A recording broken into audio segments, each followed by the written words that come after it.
And we're back. It has been a while. It's been like 9 months. Um, I've completed a whole year at college in that time, so I switched industries.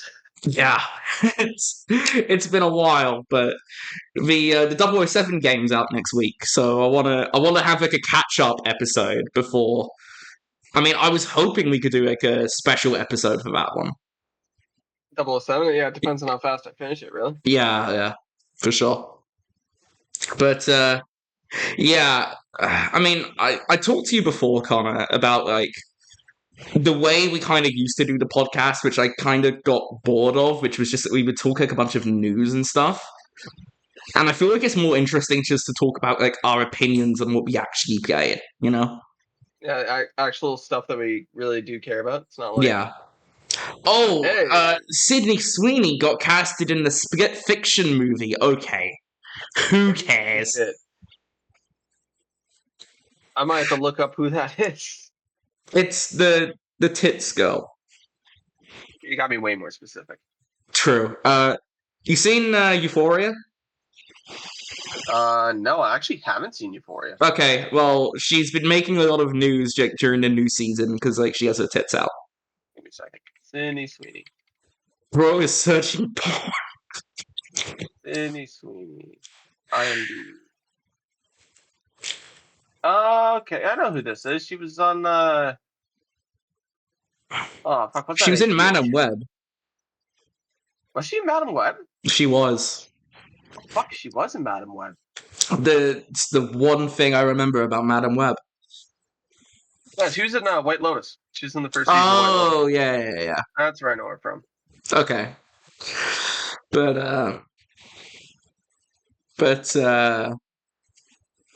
yeah, random news I don't give a shit about. See? Exactly. So I feel like we should just talk about some fucking video games because games you know, actually play. Yeah. This is now a League of Legends podcast. Oh my god, I'm. This was all a mistake. Shut it down, guys. I played some games. I played some games. I have a list here of 11 games which I have played since August. That is it, by the way. In 9 months, 11 games is it. That's like a good list. One of which I only played 2 hours of and dropped, so I'm not going to be too harsh on it. Was that Crimson Desert? What was it? It was not Crimson Desert. I'll get to that. I would like to start though. So I feel like the way we should do this is like I pick a game and you pick a game. Sure. And then we'll just go from there. Yeah, bounce back and forth. Yeah, so I'm going to start with a game that we mentioned on the last episode of the pod.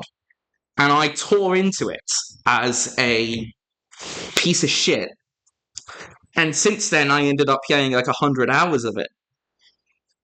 And got very addicted. Which is Balatro. Yo, you fucking hated Balatro, dude. I did, and it sunk its teeth into me good. Pretty sure I said that on the last pod. I was like, it's not my favorite thing on the planet, but if it hooks you, it hooks you. It fucking hooked me. I could not stop playing it. I ended up beating the game on like gold stake. Oh, you know, because it's really like playing it. Yeah. I didn't like beat like all the Joker cards on gold stake because like that's just ridiculous and very up based. But I did end up, I probably won like 40 to 50 runs total, maybe more than that. So I got fucking addicted. It became a bit of a problem, to be honest. Basically, my full semester, like that was basically like one of like 3 games I played that entire semester.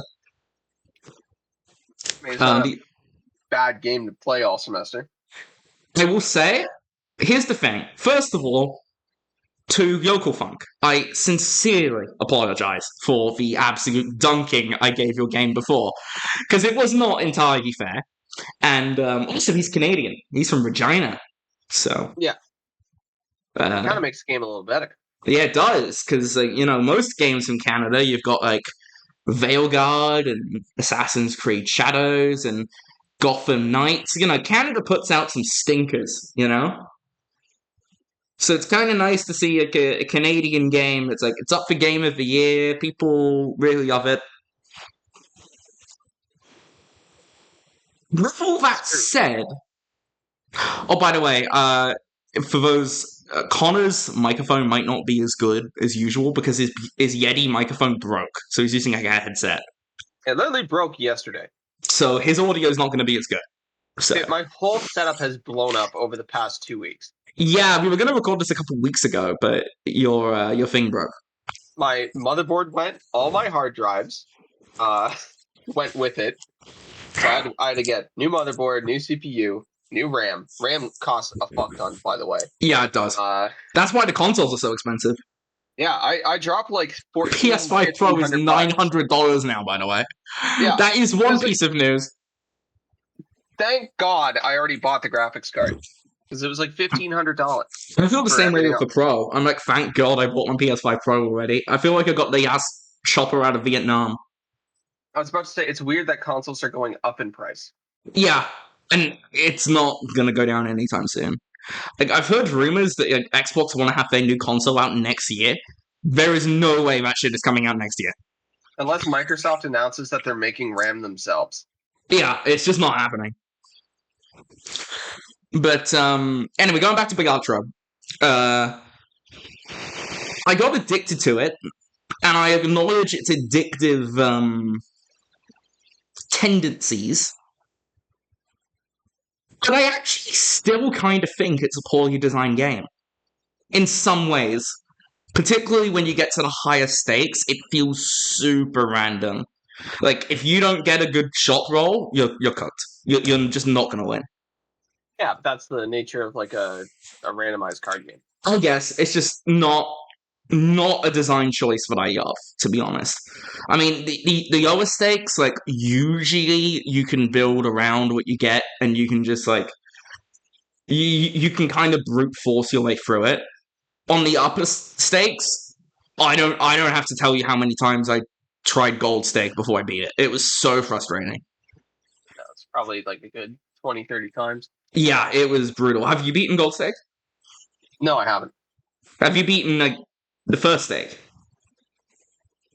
Yes, I have.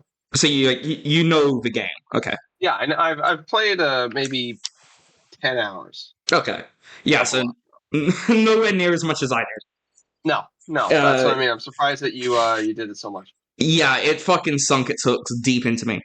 I do think it's a good game. Like, fundamentally, I think it's a good game. It's a well-designed game. It's fun to play. It's very much a game that fits well for being new to college, because I could just play like a couple of rounds and it will be like 30 minutes. It's not like an open world game where I need to invest like 4 hours per session. Yeah. So that's good. I remember there being a lot of debate when the Game of the Year nominations came out, and it was like, it was up for Game of the Year. Not as much controversy as there was for Erdtree, of course, but that's because it shouldn't have even been eligible because it was a DLC. I will say, when you look at the definition of the Game of the Year, you go to the Game Awards website and it will be like creative and technical excellence across all fields, right? I don't think Balatro is creative and technical excellence across all fields. And I definitely don't think it was like one of the 6 most creative games of 2024. I think it's a good game, and I enjoyed it. But having now sunk a lot of time into it, I feel like I do actually kind of agree with the criticism for its Game of the Year nomination specifically. Yeah, honestly, I don't think it should have been nominated. Yeah, I know why they did it. Yeah, they always want to have like a token indie representation. But compare it to games that didn't get nominated that year, like Warhammer or Stellar Blade or whatever. And like, I didn't love Rebirth, right? We've gone into depth about Rebirth on this podcast many times. I didn't really love it. But like you look across like all the different fields, Rebirth is a better game than Balatro is. It's a very different. It's not really much of a comparison, right? But Yeah, think but of like, it's and this is not a dunk on the Local Funk or anything. He set out to make a very small game. I'm sure he didn't even dream of it getting a Game of the Year nomination. So this isn't me taking some sort of dig at him or anything. It's yeah. I'm just pretty sure he was just as surprised. yeah, yeah, for sure. So I think for what it is, it's a good game. I enjoyed it, and it's like what $5 Yeah, or something. It's it not does much. not. So like as a video game, it's a good game for sure. It's just the critic brain in me always likes to find things to pick apart. Yeah, this Uh, makes you think like, why am I? You go so deep into something that you're just like, man, this isn't as good as I wanted it to be, but I'm still gonna play it a lot. yeah, for sure. All right, so your turn. Okay, what to pick? I've played a couple games. I'll probably go in like release order actually. That's what I'm doing. I'm doing well. I'm going what order I played them. Uh, so I guess I'll just start with stuff this year because I don't want to talk about Death Stranding yet. Okay, yeah. So I'll just go. He doesn't. He wants me to hold off on the dick sucking for a bit. Yeah, just like a tiny bit. I played two games that came out within 5 days of each other, but honestly, Code Vein 2 is kind of dog shit. Okay, let's start with Code Vein 2 then. It's dog shit. That's all I gotta say. It is not as good as the first one. It is much worse than the first one. Uh, they didn't need to make it. I don't know why they made it. Money. It plays worse. It's not. It's just not good. It's just not good. Okay, But a what game was the that other one? actually was really good is a game called Menace. Menace is a tactics I was RPG. gonna say I've Uh, never heard of this in my life. it is fantastic. How So do you these guys spell have it? Just made like menace, as in like just menace? Menace, Menace, Menace. I'm gonna Google it while you talk about it. So this developer has made two games. The first game they made was a game called Battle Brothers, and it came out like I don't know 2015, eight according to eight Google. years ago or something like that. Like it came out Yeah. a long time ago, and I loved Battle Brothers. I think I have like 300-400 hours in that game. I love that game. Okay. I didn't know this game existed, Ooh, that's and a great start. yeah, I had no idea they were coming up with another game. And my buddy sent me over a link. He's like, "Yo, this looks right up your alley. It's like a turn-based, like tactics shooter. It's kind of like XCOM, where like kind of your units can get, taken out, stuff like that. There's a lot of customization options, stuff like Uh, that.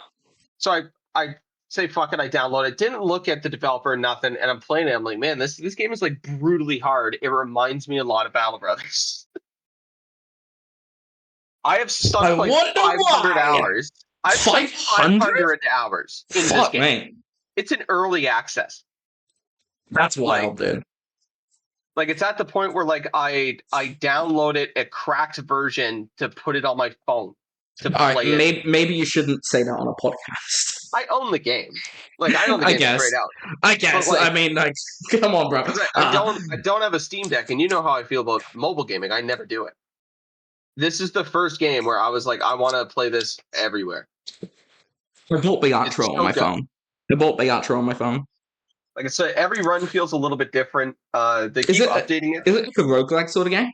It's kind of like a roguelike. So it's more like XCOM where it's similar missions, they just generate different maps and stuff like that.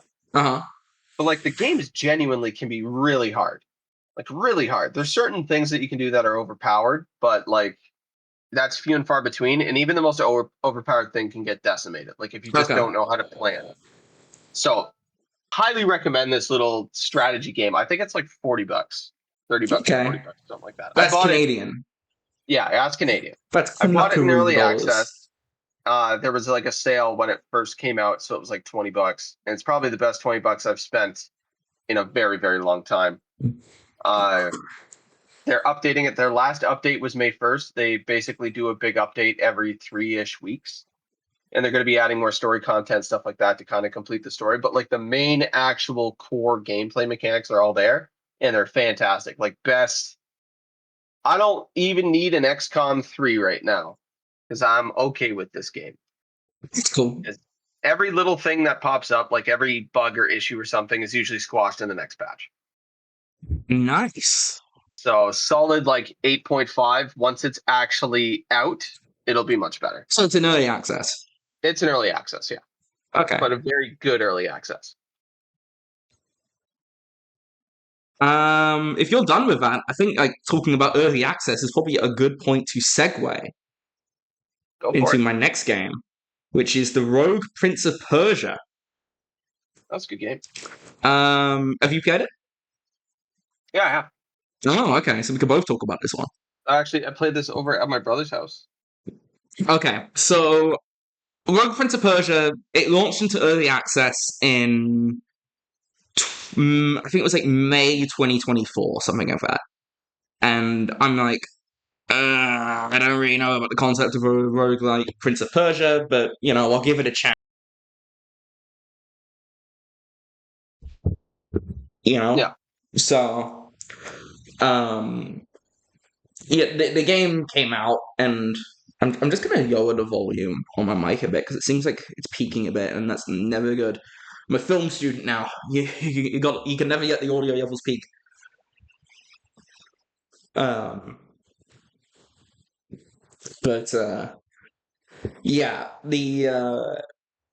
I played it came out on Game Pass. I bought the game when it was in early access on PC, but then it came out on Game Pass, so it's like, okay, I'll just get it on Xbox. This is I think I played this like mid to late September sort of time. First few hours, I was not vibing with this at all. I'm like, I don't like this. I don't think this is very good.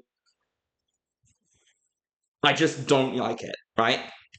And heading into this, I was like pretty skeptical of the whole concept because it was like Prince of Persia has always kind of been built around like mastering the platforming levels, Yeah. So the idea of a roguelike where it's different every time doesn't really work with that concept. But I stuck with it.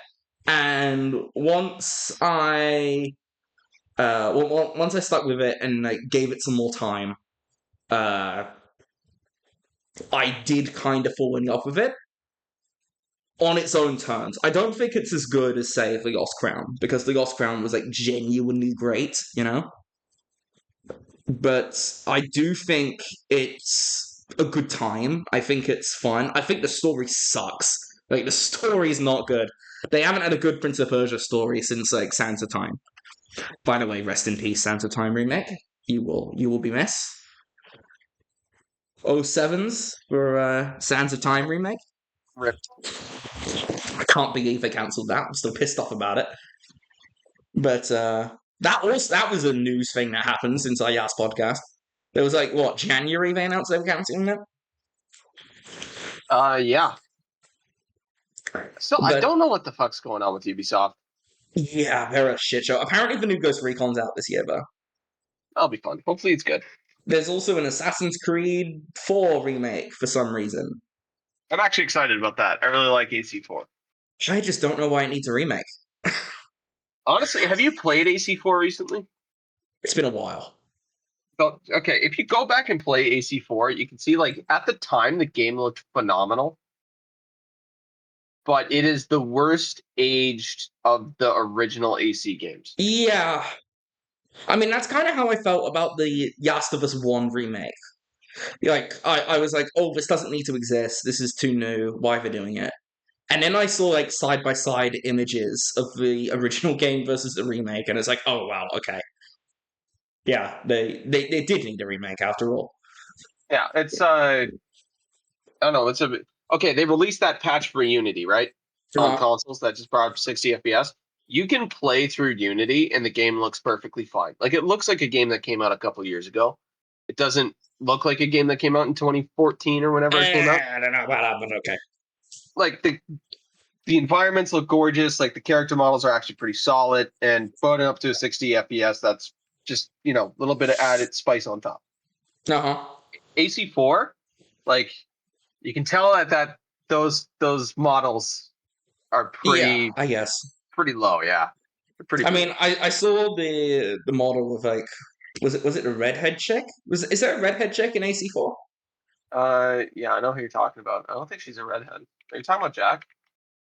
I don't know, but I think it was a redhead, but I just saw people thirsting over her in the remake version of her. Yeah, that sounds about right. But anyway, going back to Rogue Prince of Persia, which was actually what we were talking about.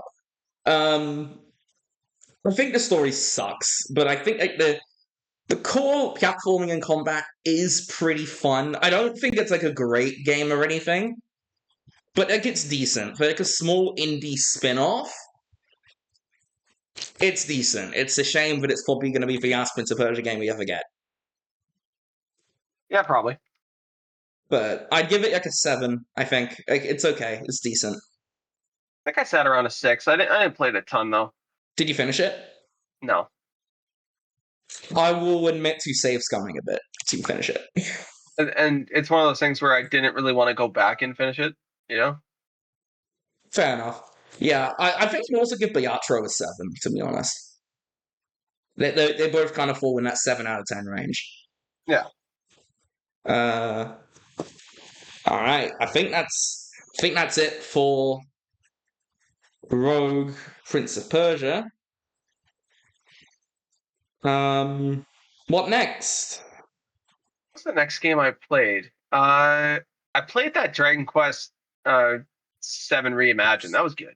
Okay. That's Dragon Quest. I don't even want to go into it just because that's Dragon Quest is sick. You should just play Dragon Quest. A game that I actually played and like I'm just gonna talk about games that honestly I didn't really like that I actually spent. Yes, My just time is dunk so on some fucking games. valuable now. Dude, my time is so fucking valuable now for gaming that I Yeah, really only get same. to I have to pick bangers. Yeah, same. I I would dusted say off. that the games I picked in the last few months have mostly all been at least decent. I dusted off my PS5, which never Oh gets me. no! Oh no! This is gonna go well. I dusted off to buy Nioh 3. Oh, okay. Phew. I fucking love Nioh. I love Nioh 1. I love Nioh 2. Uh, Nioh 3 is a great game, but it's just more the same shit. is And that Neo 3 a PS5 exclusive? pretty sure it is a PS5 exclusive. Because I know the I think first it two was were. on PC, but I wanted PS5 and to Windows. Okay. I wanted to do it on my big screen and I on my PC hooked up to my big screen. I know Okay, there's yeah, gonna it be wasn't on PC Xbox. nerds just hook up your fucking PC to your fucking no, fuck that. Okay, PC's on the other side of the room. That's what the Steam machine is for. Exactly. So started playing this game, and honestly, it's good. I enjoyed like a lot of different things about it. The combat's still great. The bosses are still great. The overall gameplay is still fantastic. But it's so similar to the last two games that I came out of it like I could have just not spent the money. I could have just replayed Neo 1 and 2. Funny you say that, because I have a very similar criticism about another game, which I will talk about a bit later, which It's I'm not sure you're going to like my take on that game, but like we'll get to it. the plot's decent, it's fine. It's okay. It's worth playing if you like the Neo games. But like wait for it to be on sale because it's just more of the same stuff. Like nothing. I don't really like the Neo games, so I'm good. Yeah, there's nothing there that's like so mind-bogglingly gripping that you need to be like, oh, I'm gonna go play it right now. Did you play Rise of the Ronin? I didn't. No, I didn't. Because I bought that and I didn't even boot it up. I Yeah, just that's wasted my cash on it. yeah, that sounds about right. That's but there's this issue I have where exclusives have not been good for a minute, mostly on the PS5. There Like is one major exception to this, which we will get into. like yeah, we'll talk about Death Stranding later. Kojima! But like the other stuff that they had that I was like, hell yeah, like this is a game that I like. Like I like this series. I mean, Even the that stuff I've that I'm been really like waiting for from Sony are like Wolverine and Intergalactic and Corey's God of War, and like those are when like a when did while Ghost of away. Tsushima come out? Did we talk about that already in a Yotei, previous podcast? Oh, no, Yotei, that sorry. would have been That would have been October. Okay, I haven't played it yet. I can do a fucking 30-second review of Ghost of Yotei. Okay, Right? maybe we should do that for like another I'll block just though. I'll bang it off right now. Okay. All right. The next time you want to play Ghost of Tsushima and you're like, man, I want more of this. Maybe I'll buy the sequel. Don't just replay Ghost of Tsushima because it's way better. It's way better. The plot in Yotei fucking sucks. The characters Heard that. suck. I forgot the names of half the people. The combat is somehow worse. I I've don't know actually heard what the the fuck they were combat is thinking. better. I've heard the combat's better. So I prefer the combat in the first game. I get why people like the combat in the second game, but I think the first game stands out way more. And I'm fair. pretty I sure haven't they're played already it. shutting So down the multiplayer for it. I think I read that the other day. yeah, they did the same thing for Tsushima though. They Yeah, didn't do much post-launch support for Tsushima's Legends I either. They're do not shutting not it know down. They're just why. not going to be putting out any more updates. Yeah, I do not know why they even have it. I But mean, that I feel like game, they just had it because the first game had it. that's one of those games where they should have just stopped making it. I don't know. I haven't played it, so I can't really give my opinion. I've definitely heard mixed things. 4.5 out of 10. Ooh, that's harsh. Saying like a DM, it was like a 7. Honestly, I feel worse about it now. Okay, I definitely don't think I'll be as harsh on it when I It's eventually the play it. Spider-Man 2 effect where I finished Spider-Man 2. I'm like, that was an 8. And a month later, I'm like, that was a 6. Yeah, I don't know how you can play Spider-Man 2 and come to the conclusion that it's a 6. I'm not gonna Have you lie. played Spider-Man 1? It's a better version of Spider-Man 2. I do think Spider-Man 1's better, but Spider-Man 2 is still a good game on its own merits. I disagree. I don't But know. I thought Yotei was bad. All right.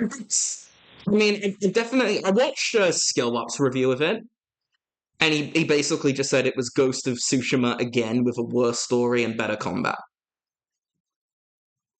See that? Like a way worse story and better combat. Oh yeah, yeah. Like brutal. Absolutely fucking Um, brutal. so I will say I think you're the first person I've ever heard say that Yotei's combat is a step down from Tsushima. Yeah, I did not like it as much. Okay. I mean, I'll get round to it at some point. The reason I haven't really done it is because like, conceptually it's so similar to AC Shadows, and I'm just still kind of burnt out on that time period, you know? Yeah, that's fair. That said, I am not burnt out on Japan because Forza Horizon 6 comes out tomorrow and I will be playing the fuck out of it. So, that'll be cool. Alright, is it my turn? Go nuts, man. All you. Doom the Dark Ages. Now, those that may remember a bit of a I got in a bit of shit for my opinion on Doom 2016, which is that I don't like it. I don't think Doom 2016 is very good. So I played Doom Dark Ages, and like I had low expectations, right? Like I saw the trailers, I thought they looked pretty cool, but like I had low expectations. I fucking loved it. I thought Dark Ages was Really? really good, actually. Yeah. Because Uh, Steven and I both thought it was not as good. yeah, I thought it was great. Actually, I'd give it like an 8 or an 8.5. Probably an 8. Probably an 8 out of 10. I enjoyed it a lot. I thought it was a big step forward. I really enjoyed the shield. Uh, I thought the story still was terrible, but like, you know, it's Doom. It is what it is. But I thought the gameplay was really fun. I thought the visual design was really sick. Like the visuals, um, like the different worlds they went to. One thing I will say though, one criticism I will give, it is way, way, way easier than Doom 2016. Oh yeah. Like way easier. And I heard at higher difficulties kind of like push it up, but like comparing normal difficulty with normal difficulty, it's way easier than Doom 2016. Like not even close. Yeah. It's But I also found like I could like enjoy it a bit more because of that, because like I was just kind of like playing it for its mechanics rather than just trying to conquer it, you know? yeah. Okay, I see. Yeah, I see where you're coming from. And because of that, I enjoyed it way more. So Yeah, actually, Doom Dark Ages, strong recommend, 2 thumbs up. Although it sounds like you don't entirely agree with that. I thought it wasn't as good as the previous Dooms. Uh, it was a little slower, It's definitely a which, bit slower, yeah. which I But mean, particularly compared to Eternal. honestly, I can appreciate that it's slower because it was more fun to play. Because I think if I went back now and played the other two Dooms, I wouldn't like them as much because I'm older now Yeah. and fucking my eyes aren't as quick, my hands aren't as quick, and I get reminded of that every day in League of Legends. Oof. So, so it's one of those things where, like, yeah, if I go back and play the other Dooms, I'll probably have a higher opinion of this one, but I really don't want to go back and like spoil my memories of those games. That's fine. So, but yeah, I liked it. I thought it was good. I still think it's the best one. That's fair. I think it's, like, by some distance, the best one. Yeah, so I mean, yeah, you really liked it. Yeah, I'd give it an 8. I really enjoyed it. I don't think it's, like, Game of the Year level good, mostly because Hideo Kojima put out a game of the same year, but we'll get to that. But it's good. It's good. I enjoyed it. And I strongly recommend it. All right, I All guess right, I'm up. we only talked about that for 3 minutes, but I don't really have that much to say on it. So yeah, I guess your turn. Yeah, this one will be quick too. It's Resident Evil Requiem. Oh, don't spoil because I haven't played it and I want to play it. You So have not played it. Okay. It was good. I liked it. I okay. liked it quite a bit. I do this a lot where I have different opinions than other people. I Mm, think that the Leon parts are the best part of the game I've heard that. I've heard that the Grace Parmesan is good. because a lot of people like the Grace parts because it's like more actually scary, like It's Resident like Evil stuff, PT type shit. spooky. Yeah, Yeah, like it's like, and it's RE7. still good, but it's really hard to go back and replay that game after beating it because I'm like, man, I wish I was just Leon all the time. Yeah, that's fired. But I guess that's what RE4 is for. Yeah, that's what I mean. Like, it was good. I enjoyed it. Leon's such a fucking ridiculous character. It's almost comical. Hmm. Like, I I think the fucking love story's not Leon as good. crazy. No, but it didn't need to be. It's like it's back to that. It reminds me a lot more of Resident Evil, like 4 and Okay. 3 than the He, newer ones. I The mean, original 3, 3 not was the kind remake. of. The remake was dog shit. But like you get the 3. I say 3 because as Grace you're constantly stalked, Uh-huh. and it kind of like you have the Like the weapons and you Nemesis, can, yeah. yeah, you can like fight your way through certain sections, but it's really not recommended and she's horrible at combat. Yeah. But Isn't the it like Leon sections are fucking I awesome. from what I heard is like you can choose between first and third person, but Yeah, like the Grace sections are designed for first person and the Leon sections are designed for third person. the third person, yeah. And you can bug out the enemies by switching between them, which is funny as shit. Uh like people discovered that if you go in first person and just stare at the sky, things can't grab you, It's fucking funny. which is so funny. But so honestly, saw a game worth playing. Even at full pop, I'd say that game's worth playing. I bought it. Uh, I just haven't got around to it yet. just for the fun of it, because honestly, it's a fun game, and there needs to be more fun games. I'm glad Resident Evil is back to that because I thought Village was bad.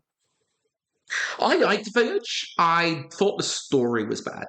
I thought the actual game itself was very good, but I thought the story was bad.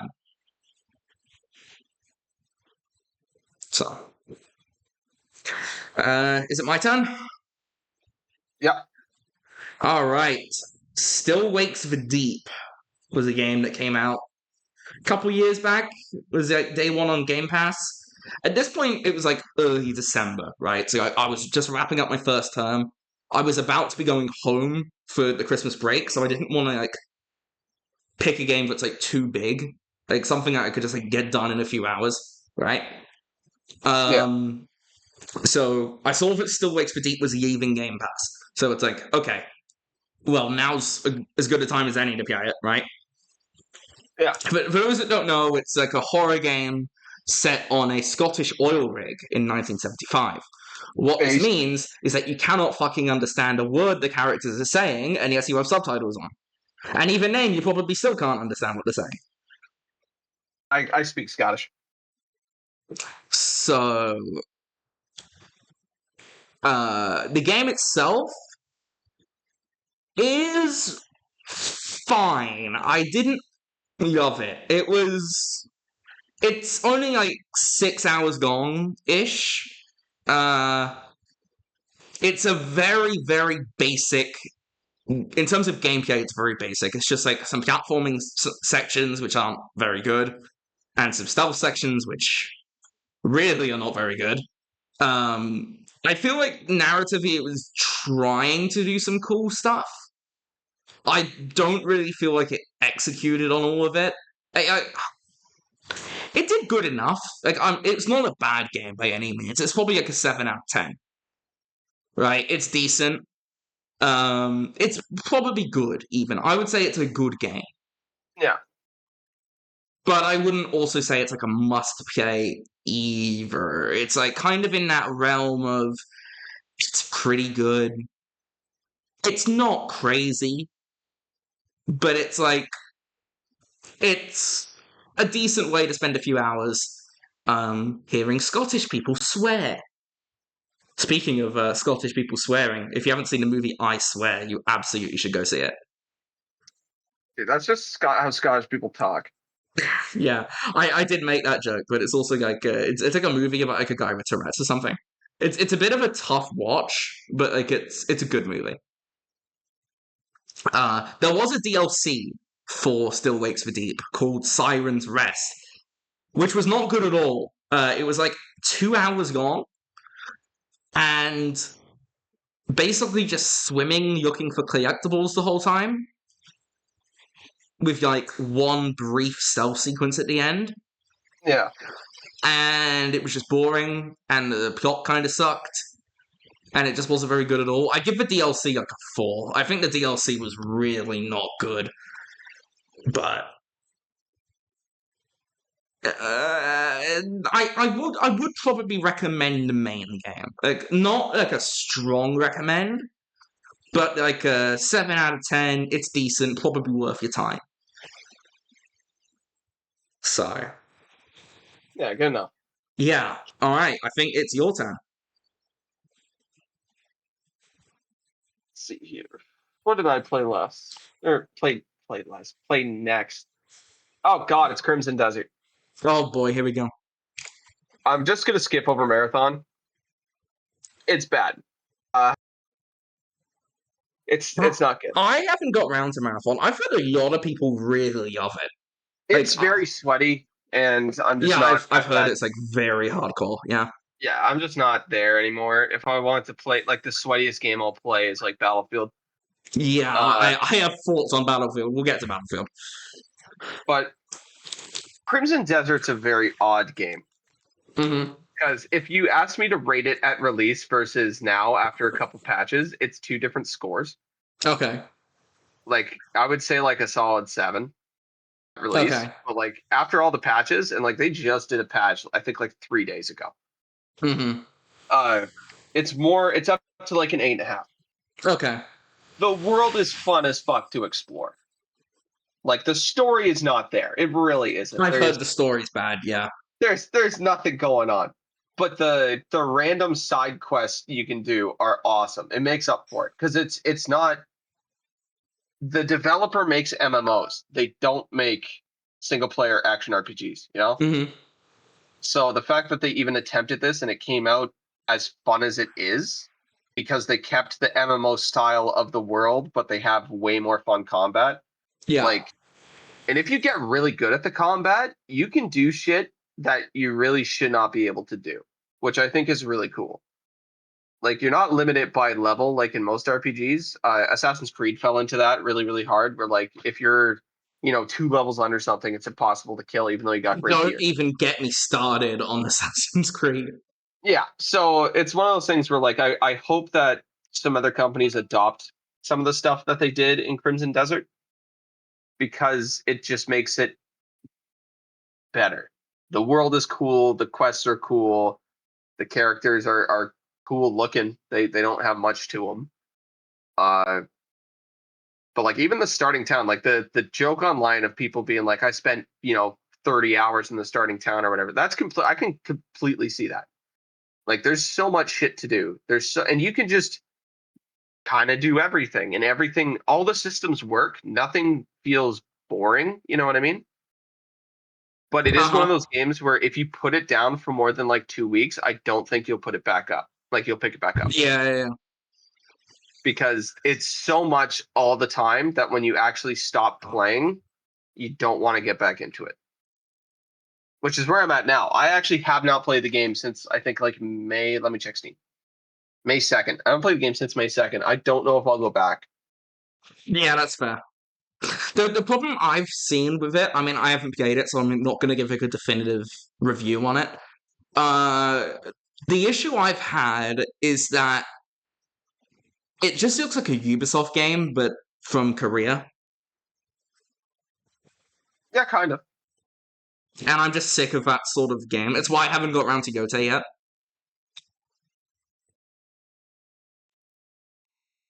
No, it's not. That's completely fair. You should just dip and dodge Yotei entirely. I'll play it at some point. It's just, yeah. So I think that's it for Oh, Crimson Desert. There's not yeah. much. One brief criticism of Doom I forgot to mention. Uh, the open world levels aren't very good. No, That's one thing I feel like neither of the mech sequences as well. Those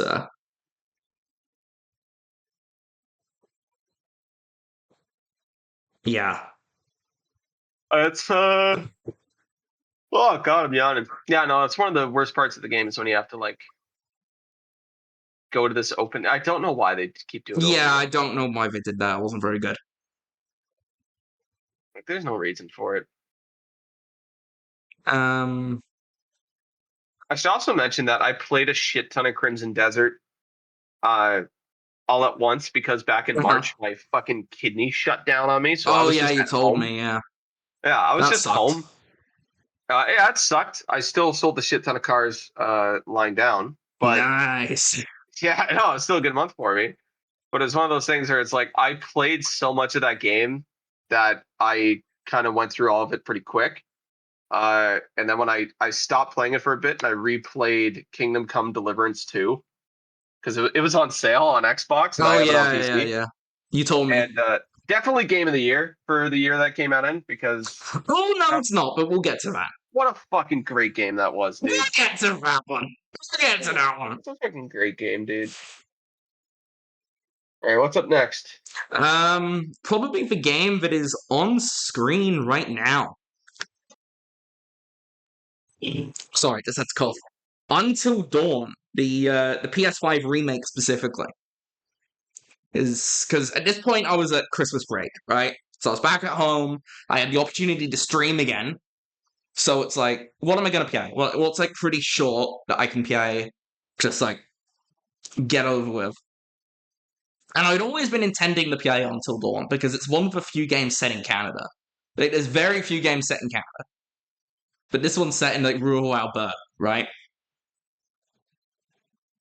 So I played Until Dawn. First run, I loved it. Like first run, I'm like, this is fucking great.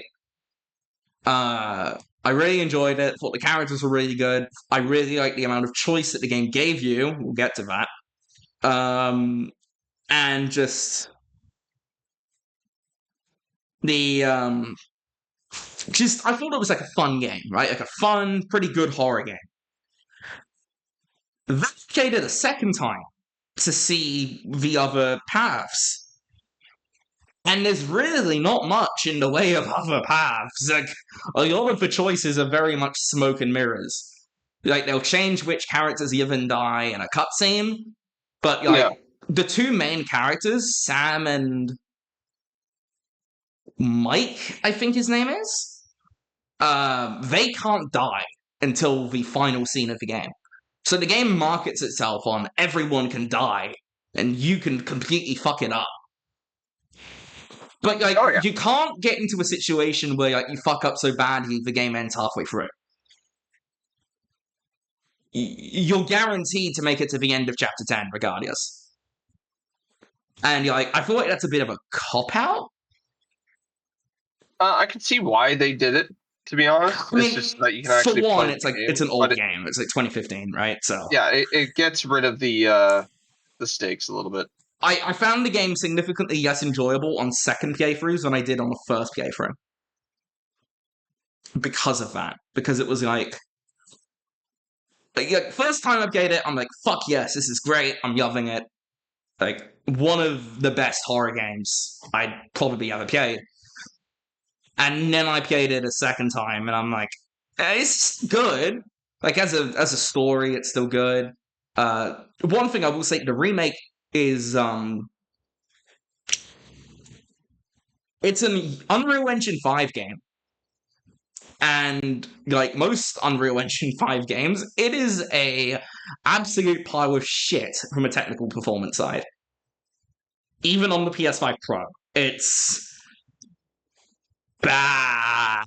And it's not good at all, to be honest with you.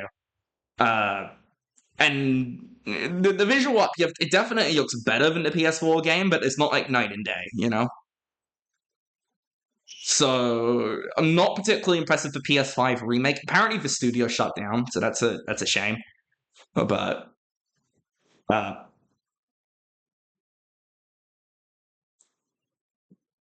it wasn't. I mean, yeah, it's bound to happen because honestly, games like that, we saw that with oh fuck, what were the guys that made The Walking Dead? Telltale? Yeah, Telltale. Yeah, it's hard to sustain yourself off games like that, especially when you keep having to release like bigger games, more Also, stakes. Sony just put out the remake with no marketing. Like, if you ask most Yeah, people, they probably don't know that an Until Dawn remake even exists. no, and Sony's been doing that quite a lot.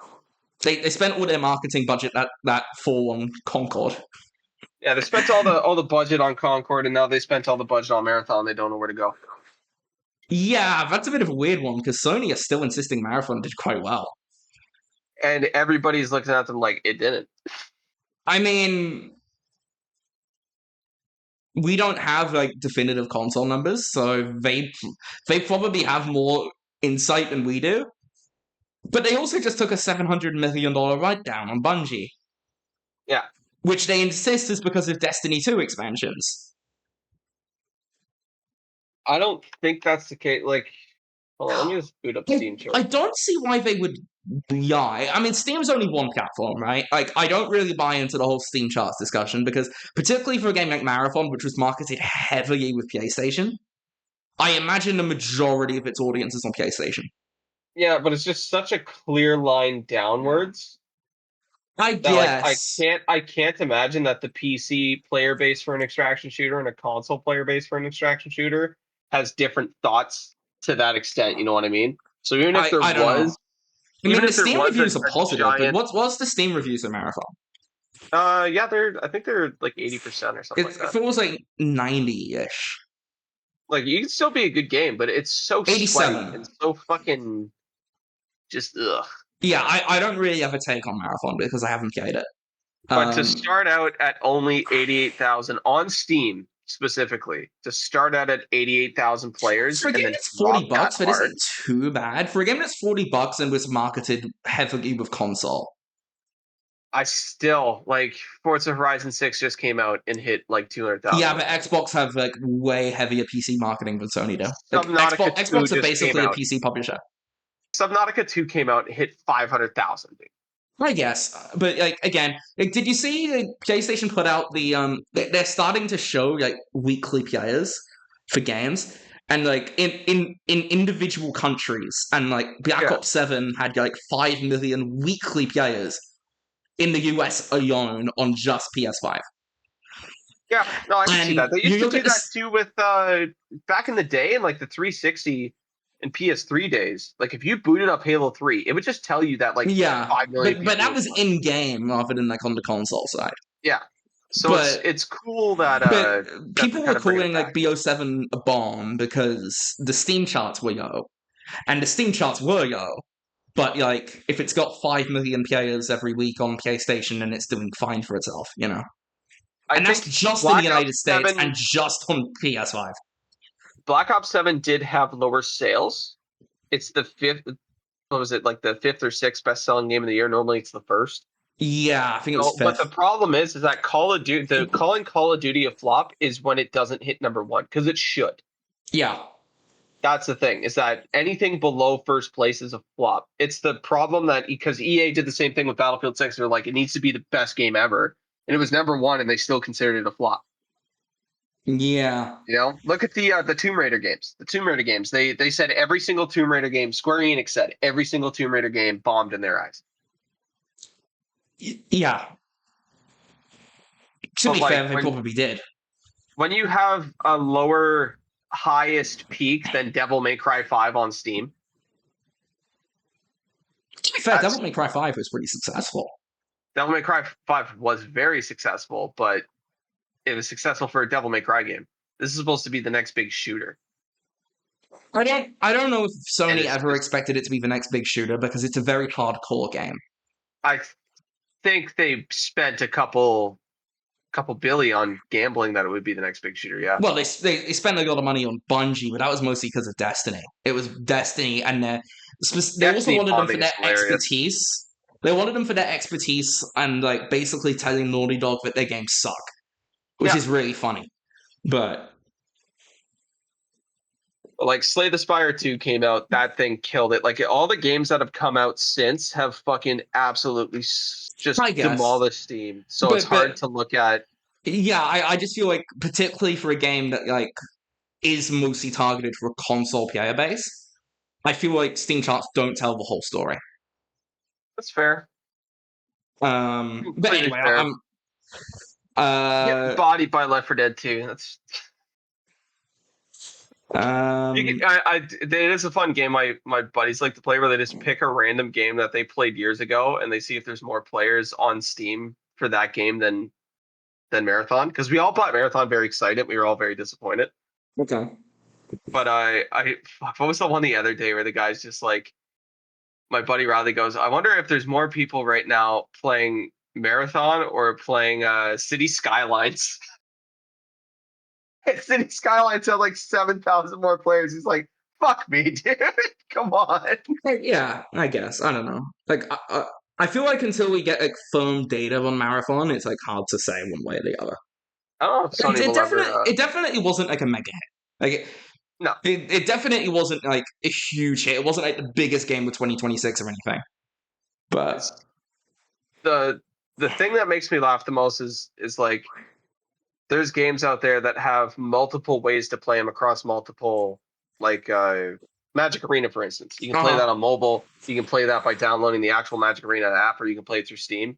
And Magic Arena still pulls more people on a daily basis through Steam than Marathon, and that is not the best way to play that game. I guess. But again, it's the Call of Duty situation all over again, right? We just don't know from one platform. Anyway, one thing I forgot to mention about Rogue Prince of Persia. Soundtrack in that game is fucking exceptional. Oh, it's fantastic. Uh, Also going back to Doom, the soundtrack in that game was a bit of a step down from the previous Doom games. That's like one criticism I do have. The Yeah. soundtrack for Doom Dark Ages wasn't as good. Mick Gordon is just irreplaceable. Yes, Mick Gordon's fucking awesome. Anyway, I think we spent like 10 minutes on Until Dawn now, so let's move on. You got anything? What's the next game I played? It would have been after my kidneys started working again. Uh-huh. What did I play after my kidneys started working? What did I download? I think I actually downloaded an old game after that. It was on sale. Okay. I bought Valkyria Chronicles 4 on Steam. Okay. Have you ever played Valkyria Chronicles? I have not. Do you know what Valkyria Chronicles is? No. It's a strategy game where it's a turn-based strategy game, but when you select your unit, you go down into a third-person view and it plays more like a shooter. Okay. So it's a mixture of a third-person shooter and a strategy game. Mm-hmm. And I have Valkyria Chronicles 4. I have it on Xbox, but I never actually played it. I just bought the game and never got around to it. I really liked the first one, which was a PS3 exclusive. And back in the day, that was one of the reasons I bought a PS3 at the time, because my PS3 had broken, and I was like, oh, there's no reason for me to get another one. because I had a Gen 1 PS3 and that thing was Okay, not yeah. reliable. Oh, it's a shit show, yeah. And then it was Valkyria Chronicles came out, and they released the trailer for Uncharted 2, and I bought a PS3 again. Yeah, okay. I was like, those were 2 games I wanted to play. Yeah. So I played through it. Fantastic. And it's honestly, if you're not into strategy games, it's a great way to like introduce yourself to strategy games. Okay. Because the basic systems are so easy to kind of get a hold of that it's fun. And the fact that it's still a third-person shooter and you still get to like walk and move a character and stuff, it's more interactive. So it's less stats and staring at a screen and more actually doing stuff. Okay. So I'd highly recommend Valkyria Chronicles 4. It's usually on sale like every other week. And you instead of spending fucking like $80, you can spend 15. Yeah. 9.5 out of 10. Okay. So you enjoy it. Fantastic. Oh, I forgot to give Until Dawn a rating. I'd give Until Dawn a 7. I give it an 8.5 the first time I played it and a 7 for after replays. But yeah, good to know you enjoyed Valkyria Chronicles. You got anything else to say on it? Sometimes it's fun to just buy an old game and play it. Yeah, for sure. All right, we ready to move on? Yes, sir. This is going to be a big one. This is probably going to be 15, 20 minutes on its own. All right, let's go for it. 6. BF6. Okay. I have a lot of thoughts on this game, but like Battlefield 6 is like 3 different packages, right? It's the campaign, the multiplayer, and the red sec. So I'm gonna give it 3 separate scores. Campaign, abysmal. I did not think the campaign was good at all. I liked that. That was fun. You like the Battlefield 6? Yeah, it wasn't terrible. I thought it was really bad. I thought it was like really boring and dull and just. New York section was really cool, where you got to go get the president, and then you're on the bridge. I found that mission really buggy. It was really buggy. What were you playing it on? PS5 Pro. Okay, I played on PC. I got no bugs. Okay, yeah, I found the campaign really buggy. I thought the campaign was pretty awful, actually. I did not enjoy it at all. It just felt like a bad Call of Duty campaign. I didn't love it. I thought it was one big pile of shit. I'm not going to sugarcoat it. I did not like it at all. It's probably the worst thing I played in the last 8 months. That's not true. The Still Waits for Deep DLC was worse. Didn't you play Red Sec? Yeah, I think Red Sec's better than the campaign, but I'll get to that. No, Red Sec's good. It's not good either, but like it's better. Red Sec's terrible. The game would be better if they didn't release it. I feel like we should talk about multiplayer first, because campaign I'm giving a 4. I'm giving a 4 out of 10 to the campaign. I did not like it at all. The multiplayer, or as I call it, Siege of Cairo Simulator, very good. Yeah, I enjoyed the multiplayer quite a lot. As long as you're playing one of 4 maps. I enjoyed the multiplayer quite a lot. I do have one kind of issue with it, though. When you go back to 2042, now 2042 sucked. It wasn't good. They tried a lot of new things, and a lot of those things didn't work. And kind of the biggest criticism I have of Battlefield 6 is because 2042 got such a negative reception, it feels like they stopped trying much in the way of new things. It just feels like Battlefield 4 again. It feels too safe. I enjoy it. I think it's good. It's a fun game. I put in like 40 hours into the multiplayer. Had a good time. I will say the one new mode, Escalation, fucking rocks. It's great. I do think because of the way it's structured, where like you have to like control different territories, and then like you'll capture one permanently, and then the first team to capture 3 territories wins. It almost always goes to around 5 because of the way the maps are laid out. It feels like almost always it'll be 2-2 heading into the last round. So the beginning part of the game doesn't really matter, which is unfortunate, but I do like the core concept, you know? Yeah. But there was also that strike point mode, which was just search and destroy from Call of Duty. Again, it's just a Call of Duty mode. And everything else, look, it's good. Conquest is fun. Rush is fun. Breakthrough is fun. But it's all just stuff I've played before. And like I couldn't stop getting like a sense of deja vu. And you know,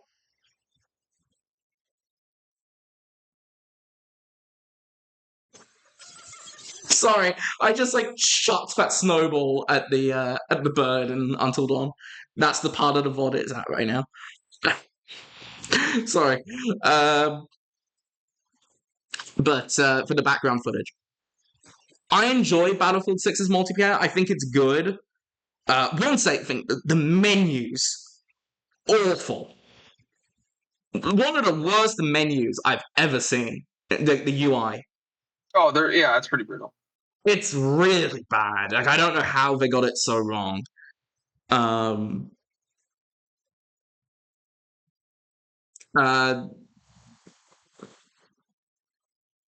But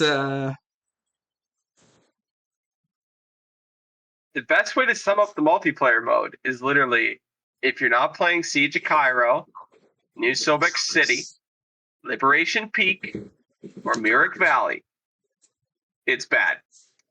If you're playing those but four there is maps, that Firestorm map from Battlefield 3.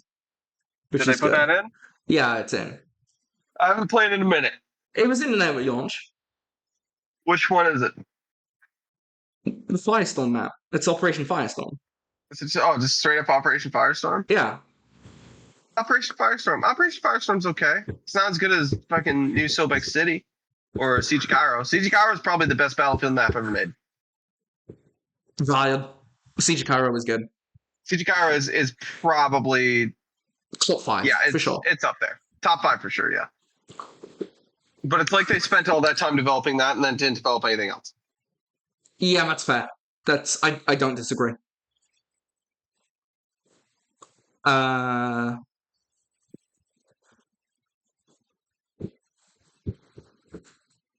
thing I will say, Portal sucks. I was gonna kind of do Portal separately, but like there's like not much to it at all. No, especially because you can't get XP in it. Yeah, it's basically just a bunch of bot lobbies. Like they wanted to kind of turn it into. I see the vision. The vision was to make Battlefield's version of Roblox, or Fortnite's creative mode, where you can just it's Forge mode. That's Halo Forge. It's a much bigger scale than Forge, though. Forge is like pretty small scale, and like this was like it's a totally separate client, and like you can build like a bunch of wild shit. And like, they showed something in the trailer which is cool, but nobody plays it. It's impossible to get a game for it. And the problem is, Fortnite has like an entire community of people that just make stuff for that game, right? Basically, they do slave labor for Epic Games. Nobody cares enough about Battlefield to make entire new games in Portal. So all you get are just a bunch of lazy bot lobbies. Yeah, I feel like if they really wanted to show off Portal, they should have made some like really cool stuff from the developers themselves and be like, this is what you can make, now go make more of it. But instead they just kind of gave people the tools. So yeah. I don't think it works great. I'll give Portal a 2. Portal's not good. No, it's not. And Red Sec's god-awful. Red Sec. I'll get to Red Sec. There's 2 parts of Red Sec, right? There's the Battle Royale, which is not good. And there's Gauntlet, which is like 8 squads of 4 in like different multiplayer objectives, right? The Battle Yeah. Royale, I think, kind of is a turd. I'm not a fan of the Battle Royale, I'll be honest with you. Um, I don't think it's like a bad Battle Royale. I just don't really like Battle Royales. And it's another Battle Royale. Also runs like shit. It A runs real good bad. a good battle royale It's a dead one. can make up for not liking the genre. I don't think so. I am not a big battle royale fan. Like genuinely I'm not. I still played a lot of Apex because I think Apex has good enough combat where it's fun to play. Uh, And like back in the day, PUBG is still a lot of fun to play. Like I don't think Fortnite is very good. Just not a fun game. But like sometimes the gameplay loop can make up for the fact that you don't like the genre. But the problem with Battlefield is a very, for as big as the maps are, it's all about controlled points on the map where it's just a slaughterhouse and you're trying to fight for certain points, yeah, especially in there's like conquest. constant combat. Yeah. It's constant. The problem with RedSec is once you're There's not like one fighting fight and every you're just 10 minutes, yeah. once you're just wandering around the map, it's bad. It's like Call of Duty. I don't like Warzone. Warzone's Like, the same problem. the fucking missions in the game are just so boring. Yeah, they're It's terrible. like, just like, grab this computer and just stand still for 2 minutes. Wow. Wow. Great job. $400 million budget video game, by the way. Yeah. I think the Battle Royale kind of sucks. Uh, I don't know how performance was on PC for you, but while Fantastic. the base game runs phenomenal on PS5 Pro. Like, genuinely phenomenal. The campaign has a few frame drops, but the multiplayer is, like, perfect. The I Battle also Royale had runs an like shit. insane PC. Even before I had to replace my motherboard and everything, I still had a very good PC. Okay. So I Um, don't think I would have any issues. yeah, That's probably how why did I the did it. Battle Royale run for you? Fantastic, like 200 frames a second. Okay, because the Battle Royale run ran really poorly for me. I got a Like, 5070 not Ti. great. Okay. Like Um, nothing's gonna crack. I guess. I think I was watching Skill Up's video on it, which is the second time I've mentioned him during this podcast. He said that it ran poorly for him on PC as well. You might have just had to change some setting. A lot of people that when they have something that's running poorly, they just need to change a setting or tweak something and it'll fix it immediately. Yeah, the nice thing about console is that you know when something's running poorly, it's the game's fault, not yours, Yeah. not your PC. Well, the biggest one was last year with Monster Hunter Wilds. I had a 4060 at the time, and uh-huh. I would get like 100 frames a second on high settings. And everybody was like, "Oh, I'm only getting 40 frames, 50 frames, this and that." I'm like, just turn off like reflections and turn down fog. Make the And game it look was shit and it will run well. well, who the fuck stands there and stares at water? Nobody. So just turn that shit off, and nobody likes fog anyways. You turn off two things, boom, you get way better performance. It's just that's the thing that drives me crazy about PC people. Whenever they're like, "This game isn't optimized," I'm like, "You booted up the game, clicked Ultra, and you were just expecting everything to run I perfect." guess. I think Skill Up runs a 5090 though, so Yeah, just still have to turn down some settings. yeah, I don't know. Like The when it engine comes to my itself, experience, I found it ran pretty poorly. The Battle Royale specifically, everything else ran fine. yeah. Oh no, for fucking Oh, also, Battlefield. and this, I'm going to get into this when I talk about Gauntlet, but the net code for the Battle Royale games is way worse. For the Red Sec Yeah, part, is way worse than the multiplayer. The net code in the multiplayer is pretty good, but net code in Red Sec is terrible. So like the Battle Royale part of Red Sec, 4 out of 10. It's not the worst thing I've ever played, but it's not good either. yeah. Then we'll get to Gauntlet, because Gauntlet kind of saved Red Sec for me. I'm not gonna lie. I really did enjoy Gauntlet. The way it works is like you have like 8 teams of 4, in like multiplayer objectives, but you're going against each other. It's kind of like the squad deathmatch mode from the multiplayer, except you have objectives, right? Yeah. And the way it works is the bottom two teams get knocked out, and then there's 4 rounds, and only one team stands at the end of the 4th round. My first game of this mode, we won. We were like the one team that survived. So it immediately got off to a good start because of performance bias. But I did actually genuinely have a really good time with this mode. The objectives are pretty basic. They're not much better than the ones in Battle Royale.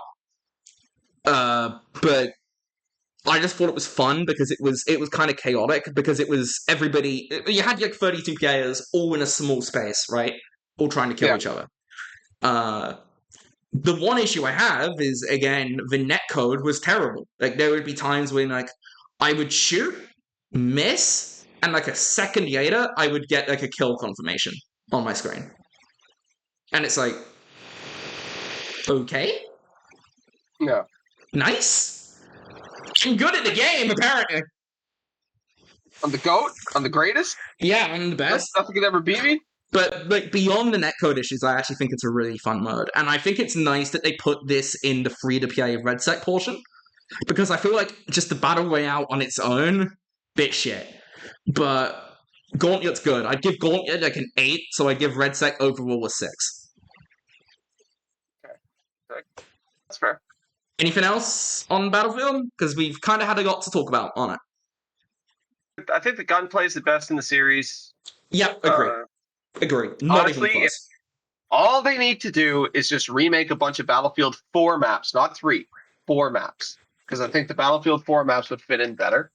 They put in Railway to Goldman in the most recent update. I haven't played it, the most recent update, but it is in there. Like, bring back the, I forget what the island map was in 4 with the big hurricane. That map is sick. And then if they want to add more infantry squad maps, they could just remake some Bad Company 2 maps. Oh, yeah, what do we think of Empire State? That's been a controversial map. I don't like it. I think it's okay. I enjoy it for what it is. As long as you're not playing Conquest. It's bad on Conquest. That's valid. I'm definitely more of like a rush, breakthrough, escalation sort of player. I also like that nobody gives a shit about the store.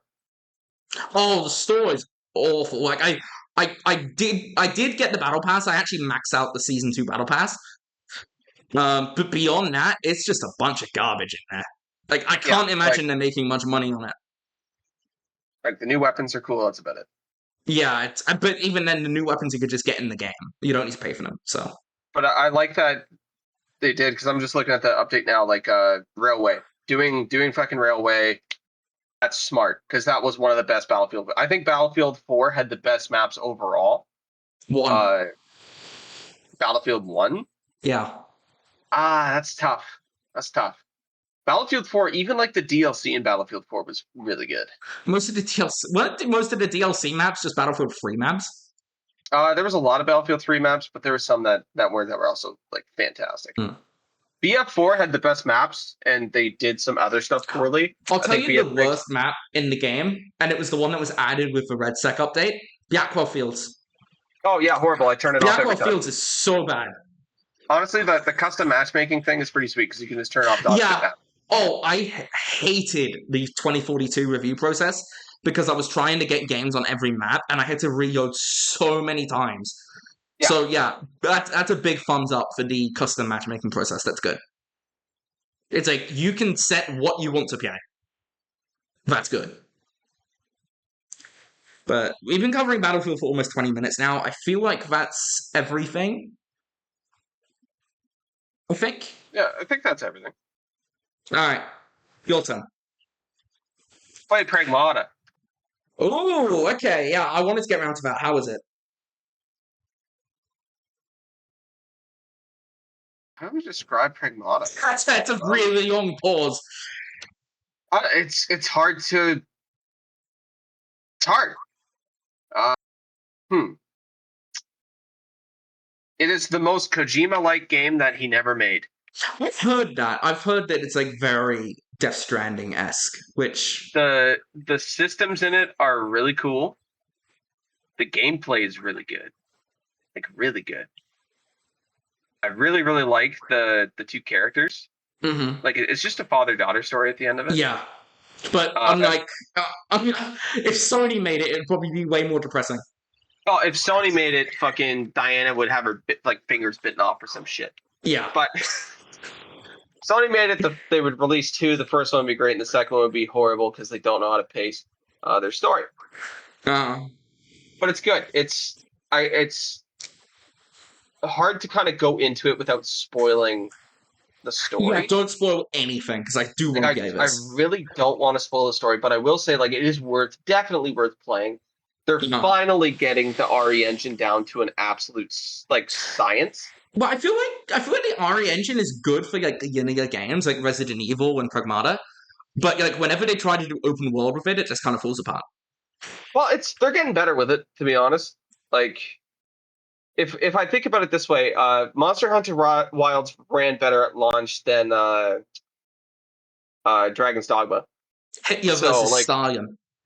so they're just like they're getting better and better with the RE engine, and I think Pragmata is the best looking game that they've released on this engine. Okay. And I think it's one of the best games Capcom has released in the past couple of years. Okay. Do you prefer it to Requiem? I would say Pragmata was better than Requiem, Okay. mostly because Pragmata is more interesting. Tell you what, I'm looking forward to that Onimusha reboot. Oh, I love Onimusha. Steven got me to play all of the You told me Onimusha, this. and then they announced the remake immediately after. I literally finished playing through all of the Onimusha games, and the remake got announced 2 days later. So I'm very Yeah. excited for it. It's not a remake, it's like a whole reboot. Yeah, it's like a reboot or whatever the fuck, but still, it's sick. Yeah. But Okay. playing Pragmata also makes me want another Dead Space game. Fair. It definitely is very Dead Space coded. It's very weird. We It's are very never different. getting another Dead Space. I know, but it's fun. I say it's very much worth playing. It's one of those games where I actually dusted off the good old PS5 again for it. Because I think it was originally announced as a PS5 exclusive. No, it was. I Something think it like was that. always multi-plat, but it was at a Sony showcase. They Okay, announced it at the that's what it June was. 2020 PS5 reveal event, and So it had a release date of 2022. Yeah, I am one of those weird people that wherever the game is announced, typically that's a console I buy it on. I'm mostly the same, except Gears of War. I'm gonna get on PS5 because it's just gonna be funny. Because it's funny. Yeah, Same no, with funny Halo. usually outweighs. Halo, I'm gonna get on PS5 because it's just funny. I don't like the controller, so I will. I Thank God Pragmata didn't have any actual combat in it. Like that was difficult because I don't think I can do that with a DualShock. I fucking love the DualSense, man. Although I do have a buddy who actually received a bunch of review codes for Pragmata, Mm. and he sent me it on Steam, so I do have it on Steam. Okay. I just decided to play it on PS5 for some reason. Okay. Anything else on Pragmata, or we get to move on? Do you have anything that's new, or are you going back to like Death Stranding now? I have one more game to mention before I go to Death Stranding. Okay, I have one more game to mention before Death Stranding 2, and it's a quick one. Okay, right. In January, so we're getting into second semester now. I'm not going to go into how college as a whole went. It was a real mixed bag, to be honest, my first year. I had some good times. I also had some shit times. I guess that's life in general. I definitely had a much better year than I did last year. Last year was really rough. I do think my life has improved a fair bit since going to college. We watched the Rangers game. It was pretty sweet. We did. Yeah, we actually met up IRL for the second time. Yeah, I'm buying a new car. New car every single fucking time, dude. Okay, to put it in perspective, when did we start this podcast? Indecisive driver of all time. When did we start this podcast? When was the first episode? January 2025. I've had 5 cars since then. Fuck me. It's a shame because, like, I feel like the one you had in June when we were at the Call of Duty event, that was probably the best one. That thing was sick, dude. I think it was dope as hell. But yeah, no, I want to get another Audi. They're all Audis. Nice. Anyway, January. I'm in second semester at this point. Start playing a game called Nioh Memories in Orbit. 2D Metroidvania. It was on Game Pass, and it kind of looked like Yoss Brown, so I tried it. Now, I only played about 2 hours of this game, so I am not here to say it's bad, it's a pile of shit, it's bad. Not because God knows that I'm willing to call games shit when they're shit, but I just haven't given it enough time. Right? I haven't given it enough time. I don't want to dunk on a game, but I just haven't given a full proper shot. That said, I found this really boring. Like, I found it really dull. I'm not gonna rate it, like I said, but I played like 2 hours of it. It wasn't clicking for me, and I'm just like, I'm not gonna push myself through this. I have better things to do. I have more important things to do. And it's like, this was the first game I had started but not finished since Hogwarts Legacy. 3 years ago. So it's been a while since I haven't finished a game, right? So I'm not going to go out and say, oh, it's bad, but I am going to say it did not hold my attention. And I did not enjoy it. I found it very dull and very boring. Maybe had it, because like I said, I had the same vibe at first with Balatro and same with the Rogue Prince of Persia. It could have clicked for me if I kept going with it. But I just didn't feel the want to keep going with it. So there's too much out at the moment, and I have too little time to stick with a game that I'm just not vibing with, you know? Yeah. So I'm not saying Nioh Memories in Orbit sucks. That's not what I'm saying. I'm saying I gave it a go, and I didn't vibe with it. And it might be a good game, but I'm not the one to tell you. Okay. So Anything else on it? no, I think that's about it, to be honest. Okay, one more game from you before we go Kojima dick suck. This is super quick. I played that new fucking what was the last one? Returnal? They made Returnal? Saros. Saros? Yeah, I've heard very positive things about Saros. I can't wait to play it. I played like maybe 4 hours of Saros. Okay. Way better than Returnal. Yeah, that's what I've heard. Way better than Returnal. They still need to do a little bit more refining. That's fair. But Housemarque's a pretty small studio, though. The step up from one game to the next is so vast that I gotta commend them. Like, I gotta commend them because it's really good. And Returnal just came out like not too long ago. Are the story rumors true? What do you mean? I heard people saying the story is about an Indian man getting cucked. I mean, I haven't finished it. Oh, sorry. If I spoiled it for you, I'm sorry. I haven't finished it, but I think I think that might be true. Oh my god! Like I honest to God think that might be true. It's also very, very funny because I work with a lot of Indian guys now. I work with a bunch of Indian dudes. Yeah. And they fucking love this game. Because they're like, dude, there's no games where you just playing as a brown dude. And I'm like, dude, I never even thought of that. Like, that's sick. So I hope to God that it's not about a bunch of dudes getting cucked. I've heard that it is. I don't want to get confirmed or deny, but I've heard that it is. But like, it is a game that I will try to finish before like August. That's nice. The problem is, and I've said this before, getting old. Don't like the controller. Skill it's a hard game. Issue. I've heard it's like way easier than Returnal, though. Way easier than Returnal, but even then, I gotta get a custom controller that fixes the thumbsticks. Because symmetrical thumbsticks. Or just wait till it comes out on PC. Oh wait, it's never going to come out on PC. Yeah, symmetrical thumbsticks is just the worst thing on the planet, and I don't know why we keep doing this. Do you think the real reason they're not saying it, but do you think the real reason Sony is putting their single-player games on PC is because the next Xbox is going to run Windows? I think it's a mix of that and the fact that fucking the new chick that's running Xbox actually like bringing back a lot of stuff. Like, hey, we Yeah, actually care about our brand now. I feel like the whole. I mean, I don't want to go too much into news because that's not what this podcast is about anymore. But I feel like a lot of that stuff is just lip service. Like, not much has actually changed. They've just said that stuff is going to change. Well, it's little things like they ran a Twitter poll to bring back the full caps Yeah, for Xbox. like that. People What? care about that shit. I guess, but like, how does that change anything? I Like don't people, because see how saying it's Xbox all caps. it's just But bringing it back. If they're doing a nostalgia play with that, but they're bringing back actual, I don't know, the brand, because they I have to guess, fix the brand perception. Because for the last couple years, it's the everything's an Xbox shit.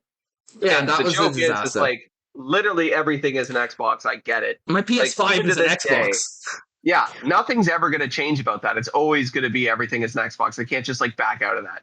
But Oh at the yeah, same like, time, I heard like rumors that like I think Asher Sharma said like they're rethinking exclusivity.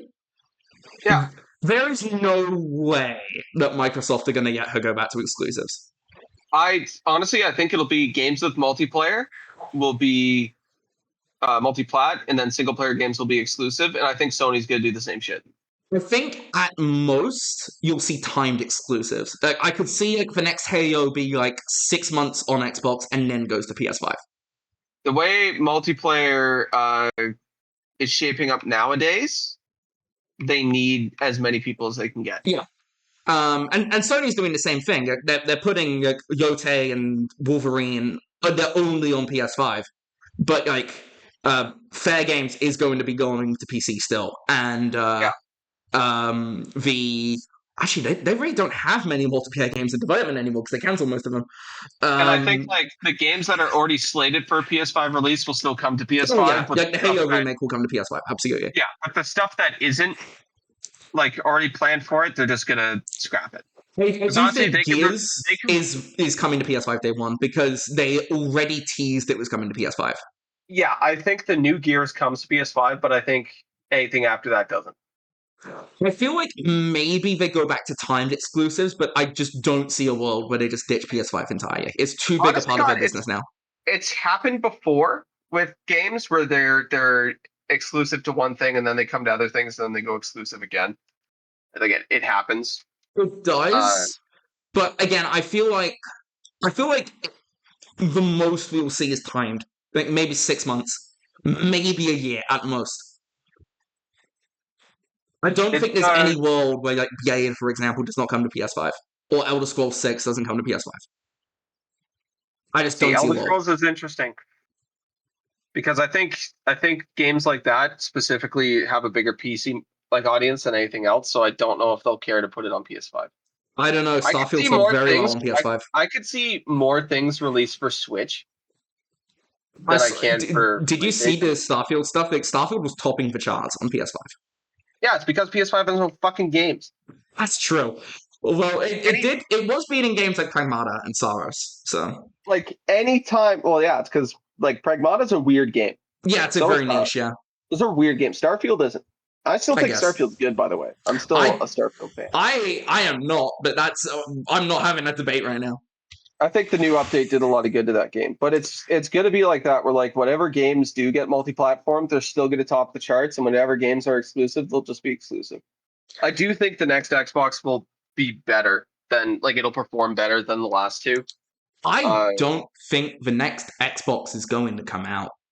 I've I said this think it's before. still. I've said this before. I think they're going to cancel it. I my guess is going to be it'll be one of the biggest gambles in gaming history. And what they'll do is they'll sell it. They'll fucking sell it way less than what the PS6 is going to be, and they'll go for that play. I can give you one very good reason why there is a 0% chance that will happen. Microsoft. Well, yes, but no. The reason is because it's running Steam. And because it's running Steam, Microsoft cannot ensure they cannot afford to sell the console at a loss because they cannot guarantee that you will buy the games on Xbox and they'll make up money on it. Also, they won't be able to charge for online anymore if it's running Windows. They Yeah, won't be able to charge for Xbox Live. So they yeah. won't have We'll recurring have revenue. to base that off Game Pass. Is where the So, yeah, but come from. people won't have to buy Game Pass because they could just buy their games on Steam, and Microsoft doesn't see a cut of it. I think people will still use Game Pass, dude. I don't think Game Pass get die overnight. Game Pass is already kind of dying. They just decreased the price of it. Yeah, but like we don't know if that's like had like, any real impact on the sub count or not. It's gonna be one. It's Microsoft is in a very interesting situation because honestly, Phil was great right up until the Activision Blizzard. Yeah, that was a big whiff. That was a big Acquisition. fumble. That was a fumble. Because after that, all the marketing shifted, everything shifted. It was this, it was this, it was this. Yeah. So I think having a fresh face, especially because she has never run gaming before, might work out. I mean, you were saying that they undercut the PS6. The reason I guarantee you the PS6 is cheaper. And the reason for that is PlayStation is crucial to Sony. Xbox could die and it would not affect Microsoft at all. Yeah, but at the same time, whenever Sony doesn't have competition, they get cocky. Yeah, but they also want to make sure that their consoles sell well on their own right? Because the Switch 2 is still competition, and particularly the PS5 Pro is like a niche enthusiast console, right? So people are saying that the PS5 Pro is 900, so the PS6 will be 900. I don't think so. I think the reason why the PS6 is still a few years away is that they cannot afford the PS6 to be more than like 500. Yeah, if Microsoft does beat Sony to market with a console that costs less than a PS5 Pro that performs better, fuck, that's going to be a blowout. I don't think so because A, the PS5 Pro isn't exactly selling like hotcakes in the first place. B, the absolute minimum I could see the new Xbox be is barring a huge change in like the RAM market and stuff. But like in the current market, if it goes, let's say the next Xbox is like 2028, and it could very well be later than that. But like, let's say 2028, just for the sake of argument. Yeah, so let's say it's still during the second Trump administration. I would be stunned if it comes in below 800. Because you remember, the Xbox ROG Ally, whatever, that was like 1,000. And I think it went up to like 1,200. Yeah, but that's also different. That is not built by Microsoft. Yeah, and that's part of it, but it has shown a console. And then what's the price of I think the 2 terabyte Series X is like 800 now. Which is crazy, by the way, because that console is 6 years old. But the 2 terabyte Series X is like $799, I think. Yeah, it is. Xbox $799 Canadian. No, I think it's US. Is that US? I'm on BestBuy.ca. It's $879 at major Canadian retailers.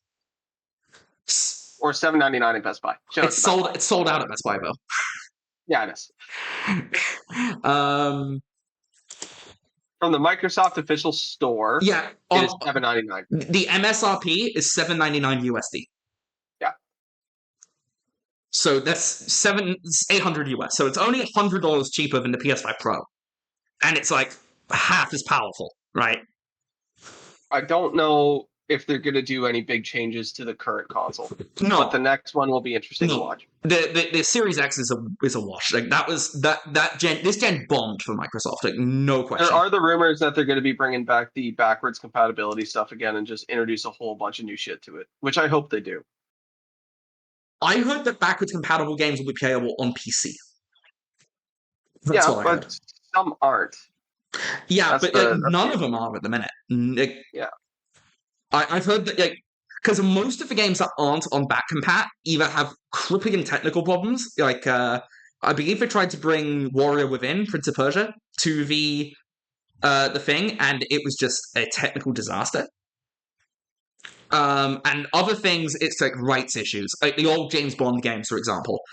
Do you want to know? EA don't have the rights to it anymore. So yeah, do you want to know like the one this is such a random game that's not even that good, but I just want to play it again. Uh-huh.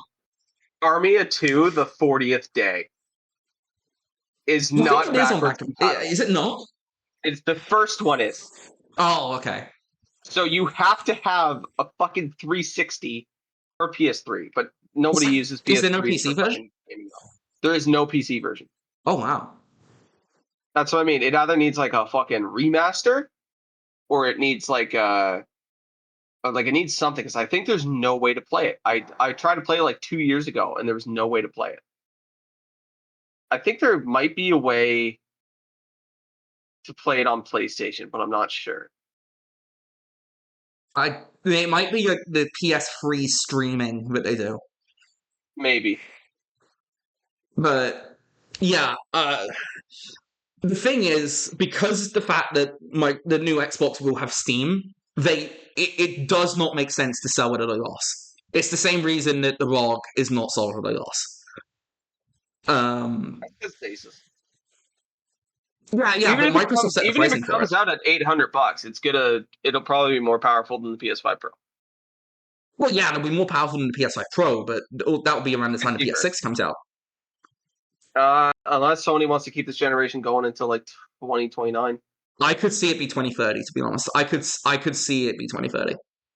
Honestly, they have no reason to make another console. No, they don't, because the PS5 has been very successful. So Yeah, and honestly, the games aren't really looking any better. no, but like, they're beginning to, because like, we're about to talk about Death Stranding. Like that game looks fucking beautiful. Yeah, but even then, that game runs perfectly fine on a regular PS5. Oh, it does. It does. But what I'm gonna get to is the PS5, the base PS5, not the Pro, because the Pro is specifically a niche enthusiast product. But the base PS5 is sold at a loss. Yeah. Even now, even with the price increases, the base PS5 is sold at a loss. So the base PS6 will absolutely be sold at a loss. I don't think Microsoft will sell the new Xbox at a loss because it's going to be running Steam. So they can't guarantee that they're going to get that money back. Unless they have some fucking weird contract with Steam. I don't think Steam has any interest in getting into bed with Microsoft. Okay, Like, there is no upside for them. Like, I could see maybe them put Game Pass, but they're trying to move away from Game Pass anyway. So, like, the new Call of Duty isn't going to be on Game Pass. So, anyway, I feel like we've talked about hardware for enough now. Yeah, I have been waiting. I think it's time. Fun 3 years. It's going to be a miserable 3 years for the gaming industry. I think it's going to be a shit show over 3 years. Unless you're a PC player. No, because even then, because the fucking stuff's crazy expensive now. But I think it's time to talk about Death Stranding. I think it's time for me to get on my knees. You know, start sucking.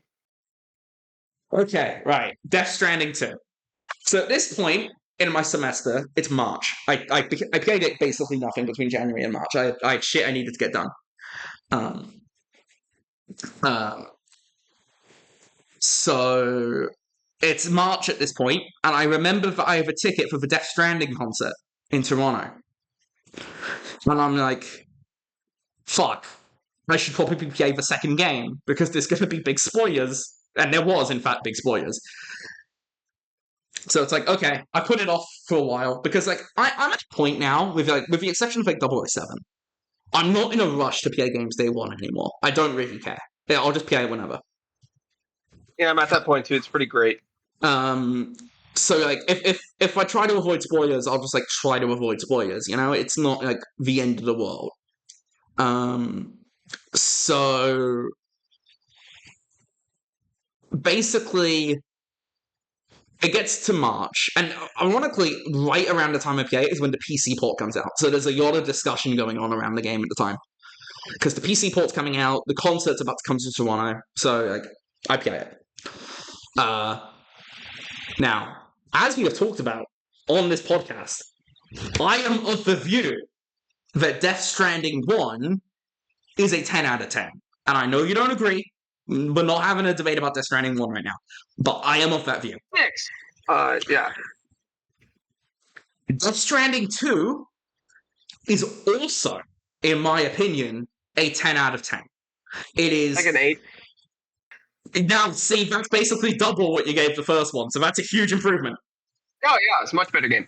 I think Death Stranding 2 is remarkable. I think it is the best game of the generation that I have played, with the exception of Hitman 3, but Hitman 3 was basically just the next chapter of Hitman. Like, it wasn't next gen at all. This is the most next gen and the best next gen game.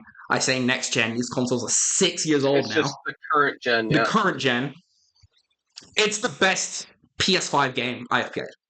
Like, the games that are built from the ground up for PS5, it is the best PS5 game. However, it is great for completely different reasons to Death Stranding 1. And I think in a lot of ways, Death Stranding 2 is a bit of a rebuttal of Death Stranding 1, both thematically and especially gameplay-wise. And while a lot of that is just listening to some valid critiques people had of Death Stranding 1, I do think Kojima actually overcorrected in some ways, and in some ways, I think the first game is better. In some ways, I think the second is better. I think story-wise, the second is definitely better. Yeah, see, but the first game didn't have VTubers in it. True. The second one does. True. I can't argue with that. That is true. Just base as fuck. That's definitely true. I don't know if DS2 is in the top 10 of this generation. Well, I've also not played much of it. I haven't played Expedition 33 this year, right? So, very good game. Or Saros or whatever, or Yotei. So there's definitely been like a lot of holes in my generation. Kingdom Come Deliverance 2. That I haven't played that either. But I would say it's top 20 probably. Now, see, for a Kojima game, that's like basically the best game ever when it comes to you. I like Kojima. I like Metal Gear. I like Metal Gear a lot. Death Stranding 2 is very Metal Gear coded. Like, way more than the first game. It's very the Metal Gear. gameplay is so improved, it's unbelievable. Like, the first game's actively bad compared to it. I bet you if you go back and play Death Stranding 1, you'll see exactly what I mean. Yes and no. I'll get into this.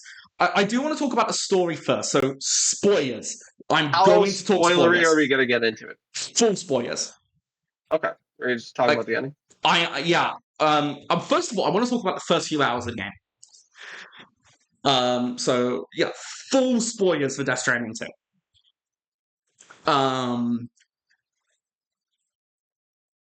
It's the intro, right? Where he goes to Mexico, does his shit. It all goes pretty well. And then it all goes to shit very quickly. And it's actually very reminiscent of The Last of Us 2. Except instead of Joel dying, it's the baby. What's her name? Yo? Yo?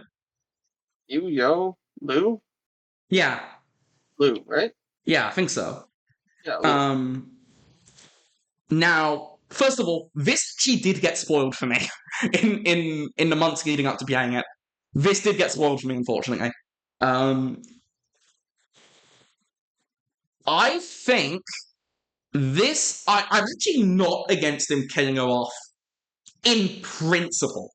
Because it's dark, it's a swing, but I'm not opposed to narratives taking big swings. Yeah. I think, the scenes around the event itself were done fine, but I think they really fumbled the follow-up, hour or so, because the game just jumps back into, let's go save Australia and deliver some packages way too fast. We're talking 10 minutes from her death to, okay, let's go to Australia and deliver some packages.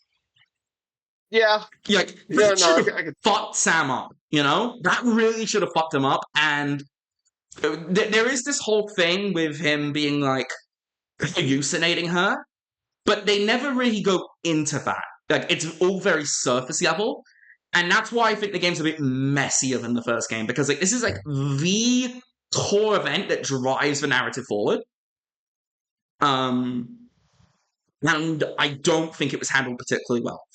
Now, obviously, the plot twist is that not Fragile, Yu is not dead. She is tomorrow. Elle Fanning's character. Fragile took her to the world of the dead, and they basically raised her, but she also aged like very, very fast. Like I think it dead was the whole like time. yeah, she was dead, but she was like not dead, you know? Yeah. Like I think it was like a year between the events of the beginning of the game and the end of the game, and she's like 16 or 17 or whatever by the end of the game. Um, so she ages like very, very fast. Yeah. I actually don't mind that, and Kojima said he's not making Death Stranding 3, and that he is open to other people within Kojima Productions making a Death Stranding 3. If we do get a Death Stranding 3, which I'll be honest, I don't really want, because I feel like the story's wrapped up quite nicely now. But I almost guarantee it will be with Tomorrow as the main character. Sam's arc is done, definitely, 100%. Yeah, I don't think he needs to come back. That is actually another criticism I have. Is the casting of Norman Reedus as Sam in the first game was excellent, because he just totally portrayed that semi-science protagonist, kind of socially awkward vibe. In the second Now that he game, has to talk, yeah, he has to talk, and I don't think it goes as well. no. It's less Norman Reedus and the Funky Fetus, and Norman Reedus can't talk well. Yeah, it's Norman Reedus, not really. I mean this in the utmost respect to Norman Reedus, because he is a good actor, but I don't think he had the acting chops for this type of role. For the role Also, that was asked of him in Death Stranding too. it's also odd because it's a video game, and acting in a game is a lot It's harder. all motion capture though, yeah. Yeah, it's a lot. It's different compared to regular acting, right? Yeah, if it was a movie, he might have nailed it, right? I'm not going to judge him as an actor based on this. That's funny because it's easier for people who do a lot of game acting to go into movies than it is for people who do a lot of movies to go into game acting. It's like voice acting. Yeah. Like, not everybody who's a great actor can voice act. I mean, to be fair, like with Death Stranding, it's a lot more than voice acting, because it's like also motion capture and stuff. No, I'm saying just in general. Like, yeah. If Leonardo DiCaprio decided to do the voice acting for a Gears of War game, he'd probably be dog shit. Oh, I don't know about that one actually. I don't know if Leo could be a good voice actor. I don't know. Well, I would actually love to find out. Probably need I know Christian Bale is a fantastic voice actor. Christian Bale's just like the goat, I think, in general. He is the goat. Like, what's his name? Holy shit, John Wick. Keanu Reeves. Who's going to be playing Keanu? He's going to be playing John Wick in the new game. I know, but he's actually a really good voice actor. He was fantastic in Cyberpunk. Although I'd argue that Keanu Reeves is better action star than he is an actor. Yeah, that's fair. Like he's not the best, like most in-depth actor of all time. I think his portrayal of Johnny Silverhand was really one of his best. That was probably his best performance. Yeah, probably the best performance in his career. Did you play the DLC? Still haven't gone around to it, but I'm talking about the base game. Son of a bitch. The DLC is good at that too. Okay, well, anyway, let me go back to Death Stranding, because we're getting off topic. I feel like that there's a lot of stuff that is the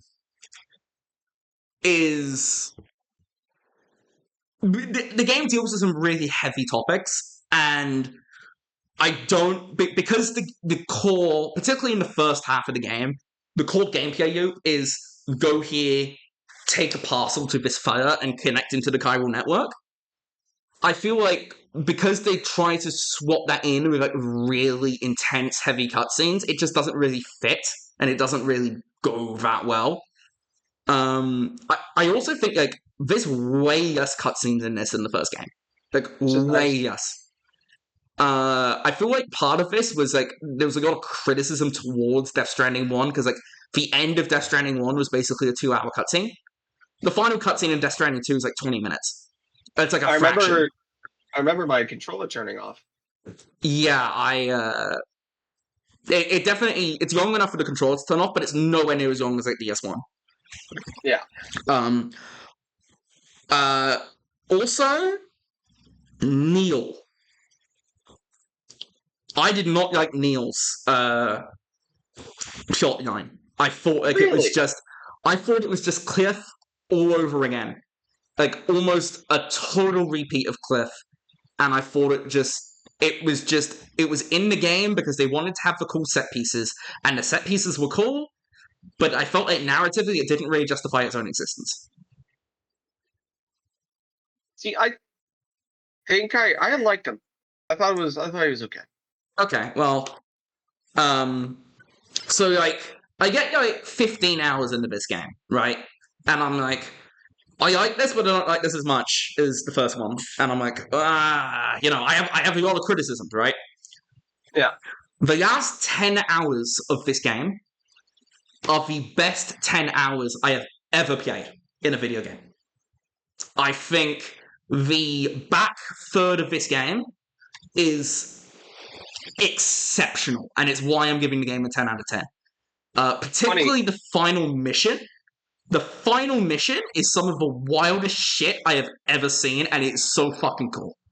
When we talked about Death Stranding 2 previously, because we talked about it We have, yeah, because you played a it couple before, I did. times, I said it was great for the first 20 hours and then it lulled.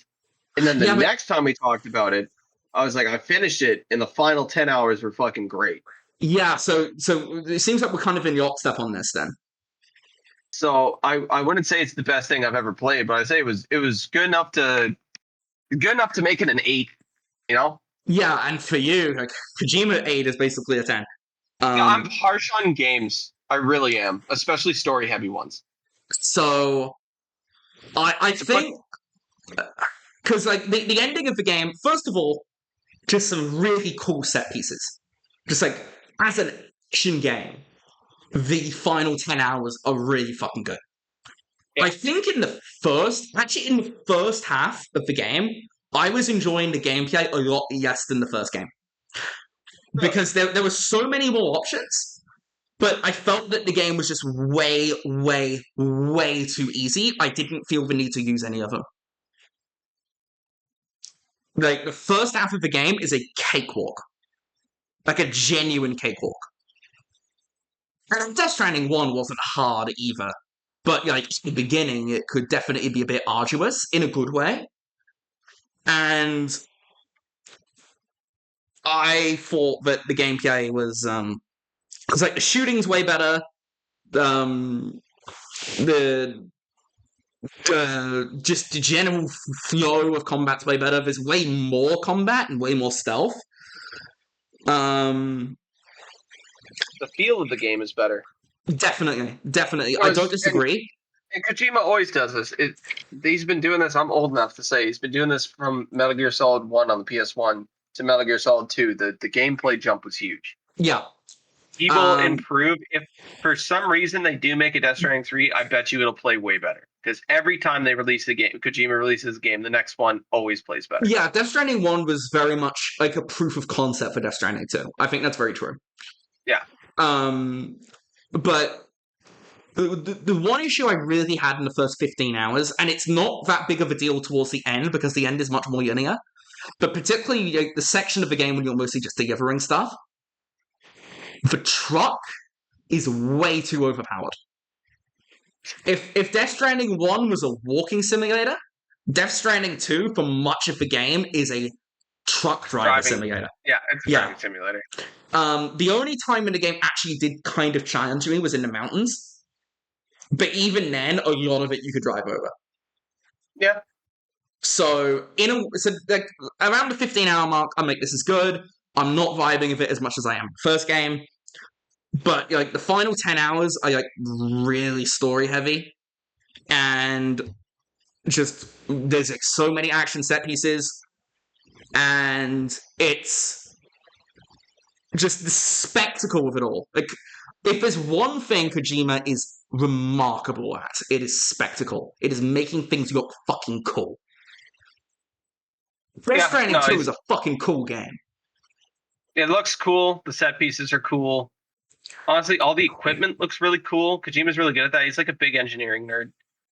It's like the fact that everything's kind of mechanical is pretty sweet. Yeah. You know, there's no mystic. bullshit, even though there is a bunch of missing bullshit. What's the name of the artist from it's like Yoji Shinkawa or something. Like What, the he artist on is the the team? fucking goat. Yeah. Yoji Shinkawa, yeah. The artist. He was also the artist for the Metal Gear franchise. Yeah. Incredible. Incredible, dude. Like honestly just fucking incredible. Two other more technical He's things. done a lot. Like, he's done a lot of shit. The He even did a Call of Duty thing at one point, I'm pretty sure. Okay. Can I just... Sorry, continue. There's two more technical things I want to mention. First of all, visuals. Holy shit. Best looking video game I've ever played. Genuinely, it's just remarkable how this is running on a console. I was on a 1080p screen, so this wasn't even a 4K screen I was playing on. I was playing it in my dorm. It was a 1080p screen. Still looked fucking incredible. I think it's up there. I recently played through Cyberpunk again with the 5070 Ti. Yeah, but like Cyberpunk's like environments look great, but like compared to like the facial animations, it's not even close. Yeah, the facial animations are better, but I think the world of Cyberpunk looks better. So it's weird because it's a phenomenal looking game. It's give or take. It's give or take between us. I'll say. I would not say it's the greatest looking game ever. I'd say it's probably top 5. That's fair. Second. I think it's probably the best looking game I've ever played. There is a small problem. Like occasionally, I noticed there was like a little bit of popping in the world. So I do have like one tiny nitpick is that there was a little bit of popping, and that's not great. Remember, I also played this on a PS5. Yeah, I played it on the Pro, so that definitely helps. Yeah, I just played this on a PS5. I played it on the Pro. Frame rate is spectacular. Like almost, like I think the game dropped frames like once or twice ever the whole game. And like, even on base, yeah, that's true. The game runs fucking incredible, and the last thing, the soundtrack. Holy shit! I mean, I think you're splitting hairs between like this and Rebirth for like best soundtrack in a video game. I think this is my favorite soundtrack ever in a video game. And like, Death Stranding 1 was up there, but Death Stranding 2 is just incredible soundtrack. Which, by the way, I went to the concert. The concert was fantastic as well. Yeah, was it? Yeah, it was really good. I know you said it was good. I'm glad that it was. Video game concerts are so hit and miss. Yeah. So the soundtrack is just fucking incredible. I think it's one of the best soundtracks ever made. I do have one final criticism. Because, like, I think it generally, the end third of the story was handled well.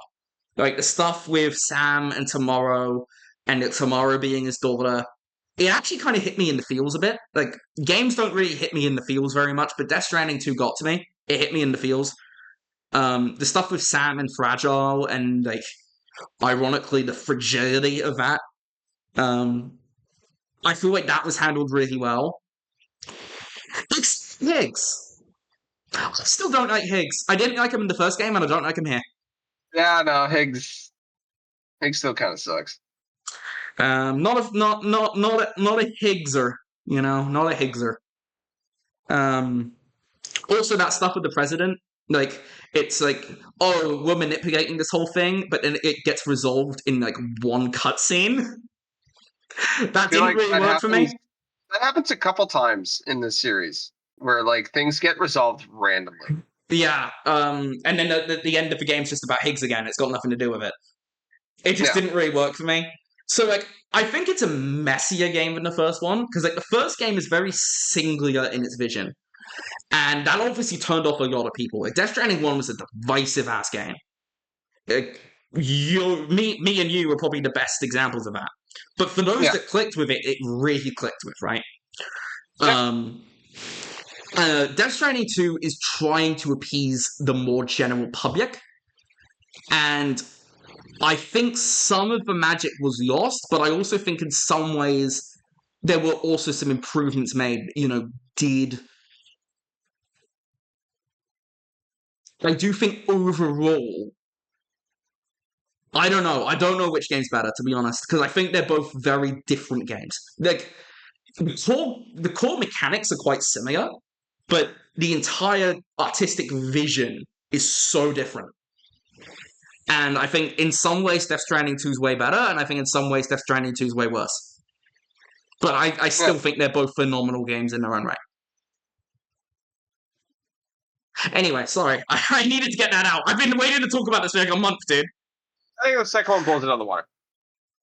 That's fair. I mean, like I said, the first one was pretty divisive, right? So yeah. So Honestly, I think we're ready to move on. And yes, you got more you want to say on it. I don't know if there's much really to talk about here because kind of went over a little bit of everything. Yeah, we've already kind of gone big in depth into it. Yeah, like the ending was good. It was a good game. Yeah, I really love the ending. Kind of, some people were bitching like, "Oh, some things happen so coincidentally." I'm like, well, the whole point is that Sam is like the only dude out there doing shit. So of course all this stuff's gonna happen. Come on, he's gonna. Anyways.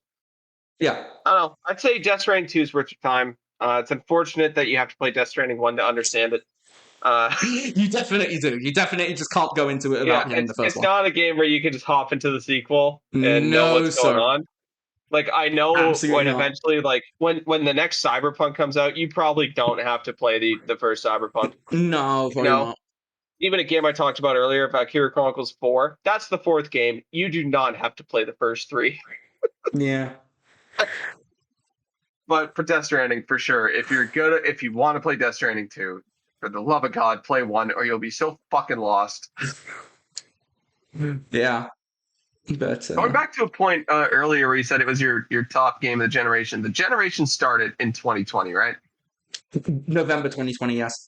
Now, like I said, technically, I think Hitman 3 is a better game, but Hitman 3 is mostly building off the systems from Hitman 1 and 2, so it doesn't feel next gen. Like, I don't know if it beats games like Elden Ring. I will say, having played both, I absolutely think it beats Elden Ring. Or like a Metaphor. I haven't played Metaphor, so I can't say. Expedition 33. Again, haven't played Expedition 33, so I can't say, but I definitely can say that Death Stranding 2 is better than Elden Ring. It's actually been a very good generation. If you really step back and take a look, it's been a good generation. But I feel like most of the individual years have kind of sucked. Like 2023 was pretty good, and 2025 was pretty good, and 2022 was okay. When you step back and take a look at everything overall, you're like, man, there's a lot of great games. It's just the releases between them are so odd. Yeah. And we've also had like a bunch of shit that we just don't talk about anymore. Does anybody still talk about Concord? I mean, I guess we just did, but yeah. Like my immediate game of the generation in my mind is Kingdom Come Deliverance 2. But it's cool that if you ask 10 people, you probably get 10 different answers. Yeah, what's the best game between 2020 and right now? If one of the people you ask is me, you'll probably get 11 different answers because I would answer Hitman 3 and I would answer Death Stranding 2. Yeah. But this is all going to be irrelevant next week because 007 is just going to mog everything. So I was about to say, my next question was, and I guess we'll have to do 2 games because I already know your one answer is going to be 007. So what are the 2 games coming out this year that you actually give a shit about and really want to play? Wolverine is the other one. The other two are close behind, but Wolverine, yeah. See, mine are pretty basic. They both start with F, which I kind of find funny. I really want to play Final Fantasy VII Remake Part 3. Yeah, I really want to play Fable. Fair. And there's a new Fire Emblem coming out, Fortune's Weave. I just want news on it. It's supposed to be this year.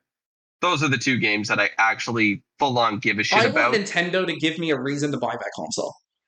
Fire Emblem. Because right now I don't have one. Metroid was good. Fucking Mario, dude.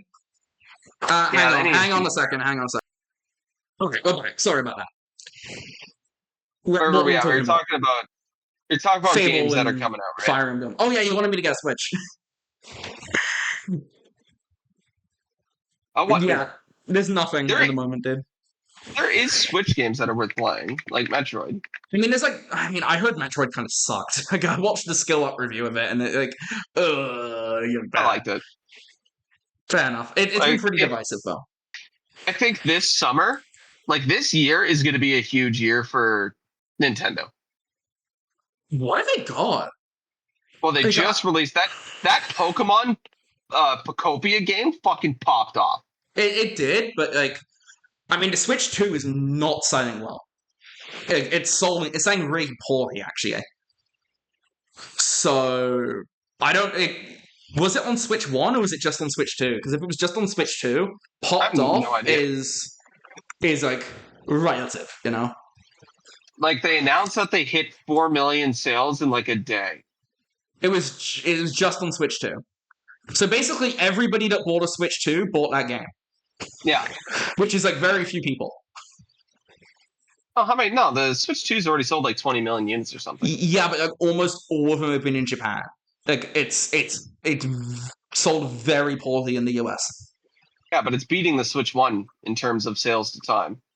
The problem is that But they're not that's going to have only because COVID. of Japan now. If they have another COVID, the How Switch 2 many? will just Let me pop the see. fuck How many off. sales have they sold in the United States? 6 mil, which is like half of what the Switch One sold. But like, think of it this way: this year we're gonna get a Splatoon, a Yoshi game. They just re-released the Mario stuff, the Mario Wonder, which Mario Wonder is fucking phenomenal, very much worth playing. Pocopia popped off. Like even the Tomodachi game that they released is popping the fuck off. Yeah, that's on Switch One though. I think. That's the Switch One game. I think yeah, it's on both. But like these games are selling very good, and It's Nintendo has just more stuff in the tank. that's very Nintendo though. Like, the games will sell good, but the console sells bad. Yeah, and I don't think they really care. I don't know. They've just had a price hike for the Switch 2 in the US, so it's probably going to sell even worse this year. I think we're in for a very rough few years for hardware. Yeah, but I think games wise, I think they'll be Yeah, they'll be fine. I think we'll get a nice boost when GTA 6 comes out. There'll be a big boost of hardware sales, and then it will just die off again. Because like Anyway, I still have 3 games I want to talk about, so we should probably move forward. real quick. Uh-huh. Later this year, uh, we're gonna be getting another Fire Emblem. They're releasing a bunch of shit on like the GameCube Classic things, which people are actually playing too. Okay, But like even I'm not their buying a $500 console for GameCube emulation now. it's true, but like it's funny how things are working out again for Nintendo because there was like 2 years where nobody was buying into some shit, and now everybody's back on the Nintendo train. I don't know though, because the Switch 2 still isn't selling well. Like they straight up said that the console was underperforming outside of But the Japan. product is. That's the thing, I is that the guess, products are. but like I don't know. Like Metroid bombed. Like Metroid sold very poorly. It sold like yes, a Metroid million always copies. sells I heard. poorly. Yeah, but Dread sold pretty well. That's because Dread was fucking phenomenal. Dread was my game of the year. Anyway, we should probably move on. You got any more games you want to talk about? The next Pokemon game is going to make that fuck console sell 20 million units. Probably because Pokemon's a fucking cult. What other game? I don't know if I've actually sat down and played any new games. I think it's all old games and like small kind of indie stuff. I recently downloaded a game for Those Who Rule. I'm Okay. currently playing through it right now. It's a Fire Emblem like, so it's like a strategy RPG. It's good. It's really good, especially because it's a indie studio that did it. They're releasing a second one, I believe, this year. So I'm gonna finish this one up, and then hopefully the second one is just as good because this one's pretty good. Story's okay. Gameplay's very good. Okay. Other than that, it's just been like Monster Hunter Wilds and League of Legends. Okay. A So lot of League of Legends. not much worth talking about then. No, not nothing at all worth talking about. Unless you want to talk about fucking playing ARAMs in League. All right. I have 3 more games to talk about, and then that'll probably Hit get me us with it. up to about the 230 mark, which would be a good point to wrap up, I think. Because we're at 208 right now. So Hit me with your games. okay. Hit me with your games. A Way Out. I played with a friend. because we were talking about PS5 stuff. He's like, "You want to play something?" And I'm like, "Sure." What? We just kind of thought of games to play. We settled on A Way Out. Oh, okay, so you never played A Way Out. I had never played A Way Out. The Split Fiction is the only other Halo game I've played. Okay. So, played A Way Out. I think it's pretty good, but it's not as good as Split Fiction. The main thing that I kind of noticed while playing A Way Out is how much the developers have come. And I get that they have like a way bigger budget now and whatnot. And like, I'm not saying A Way Out is bad because like it's a small indie game, right? Yeah. Well, with EA publishing, but you know what I mean. It's particularly like the shooting sequences towards the end of the game just not very good. I think the plot really sucks. Like really sucks. How'd you like the ending? Fun because I won. Oh, hey, I lost. Sucker. I lost when I played something. And that fucking sucks. I lost. But no, I think the plot just was like very generic and a bit shit. You can definitely tell he got better over time. Here's the thing: I don't think any of his games were particularly well written because I don't think Split Fiction was well written either. No, we made fun of it a lot. It was fun though. They've definitely got way better in terms of like gameplay and level design. Because A Way Out is pretty basic in comparison. I enjoyed it. It was a good time, but it was like a 7 out of 10, as opposed to Split Fiction, which I think I gave like a 9.5. Yeah, which is a fair score. So it's good. It's not as good. And like it's only like a 5-hour game. It's not very long, so I don't really have anything else to say on it. So I feel like let's move on to a 70-hour game. Finish that game in one sitting. Yeah, I think we did it in 2 sittings. Yeah, that sounds about right. Moving on, I think, to Lego Star Wars, because that was another thing I was playing. Hey, you told me you were playing that. Yeah, I did. I finished it pretty recently, actually. I finished it just like a week ago, back when I was back in my hometown. But I put in like 73 hours into that. I got the Platinum Trophy. It's a grindy ass plat. Great game, I will say. Probably the best of the Lego games, pending Lego Batman, which is coming out in like an hour. So it's about to say Lego Batman's coming out real soon. It's coming out in like an hour. But I definitely enjoyed it. I honestly had a pretty great time. I think like obviously like the Star Wars movies are a bit of a mixed bag, right? Like some of them are really good, some of them are terrible. See, they might decanonize the sequel trilogy. I don't think they will. They make too much money. Will, but that's so fucking funny if they do. Story's pretty uneven in the game, but because it's telling the story of the movies and the story of the movies itself is pretty uneven, you know. I feel like that can't really be blamed on the game because it's more of a problem with the source material. It definitely does poke fun at some of the flaws in the sequel trilogy and the prequel trilogy as well, which is pretty fun. It's definitely a very self-aware game. But honestly, the reason why it really clicked for me was just the open world and just being able to like roam around Tatooine and Bespin and Coruscant and even those fucking shit worlds in the sequel trilogy. That's actually not entirely fair. Some of the world design in those films is actually pretty good. It's just like a really fun, chill game, you know? To just like roam around and do some random bullshit in these worlds. That said, the actual side content is pretty dire. It's Ubisoft world design with like really boring side quests. So I honestly wouldn't recommend going for the plot because it is kind of grindy. No, I'm surprised you went for the plot. I'm glad I did because I'm a completionist. That's just how I play games. And yes, it's Nioh apparently. But it was too long. It was too long, and that does definitely bring it down for me. Also, the it's a bit of a mess. Now, when there was a review, not a review, article put out by Polygon in the months leading up to the release of the game back in 2022, which was going on about crunch culture, because obviously crunch culture was a big thing at the time. Remember, all the discussions Yeah. of Rockstar and Naughty Dog and whatever. Apparently, Naughty Dog's fallen back into that, which really sucks. But there was apparently a huge amount of crunch at TT Games trying to get this out because it had like a 4-5 year development cycle, which is like by far the longest because they usually used to shit these out in like a year. Yeah. It's way more ambitious. It's like 4 or 5 year development cycle, and they apparently had like a lot of crunch, and you can really tell with the final product because the game's super fucking buggy, like real buggy. Okay. I had multiple crashes.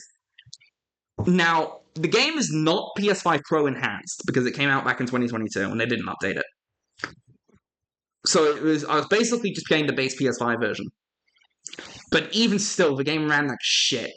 Like it ran real poor, even on the Pro. Particularly in split screen because I did play some of this in split screen. It ran terribly in split screen, like terribly.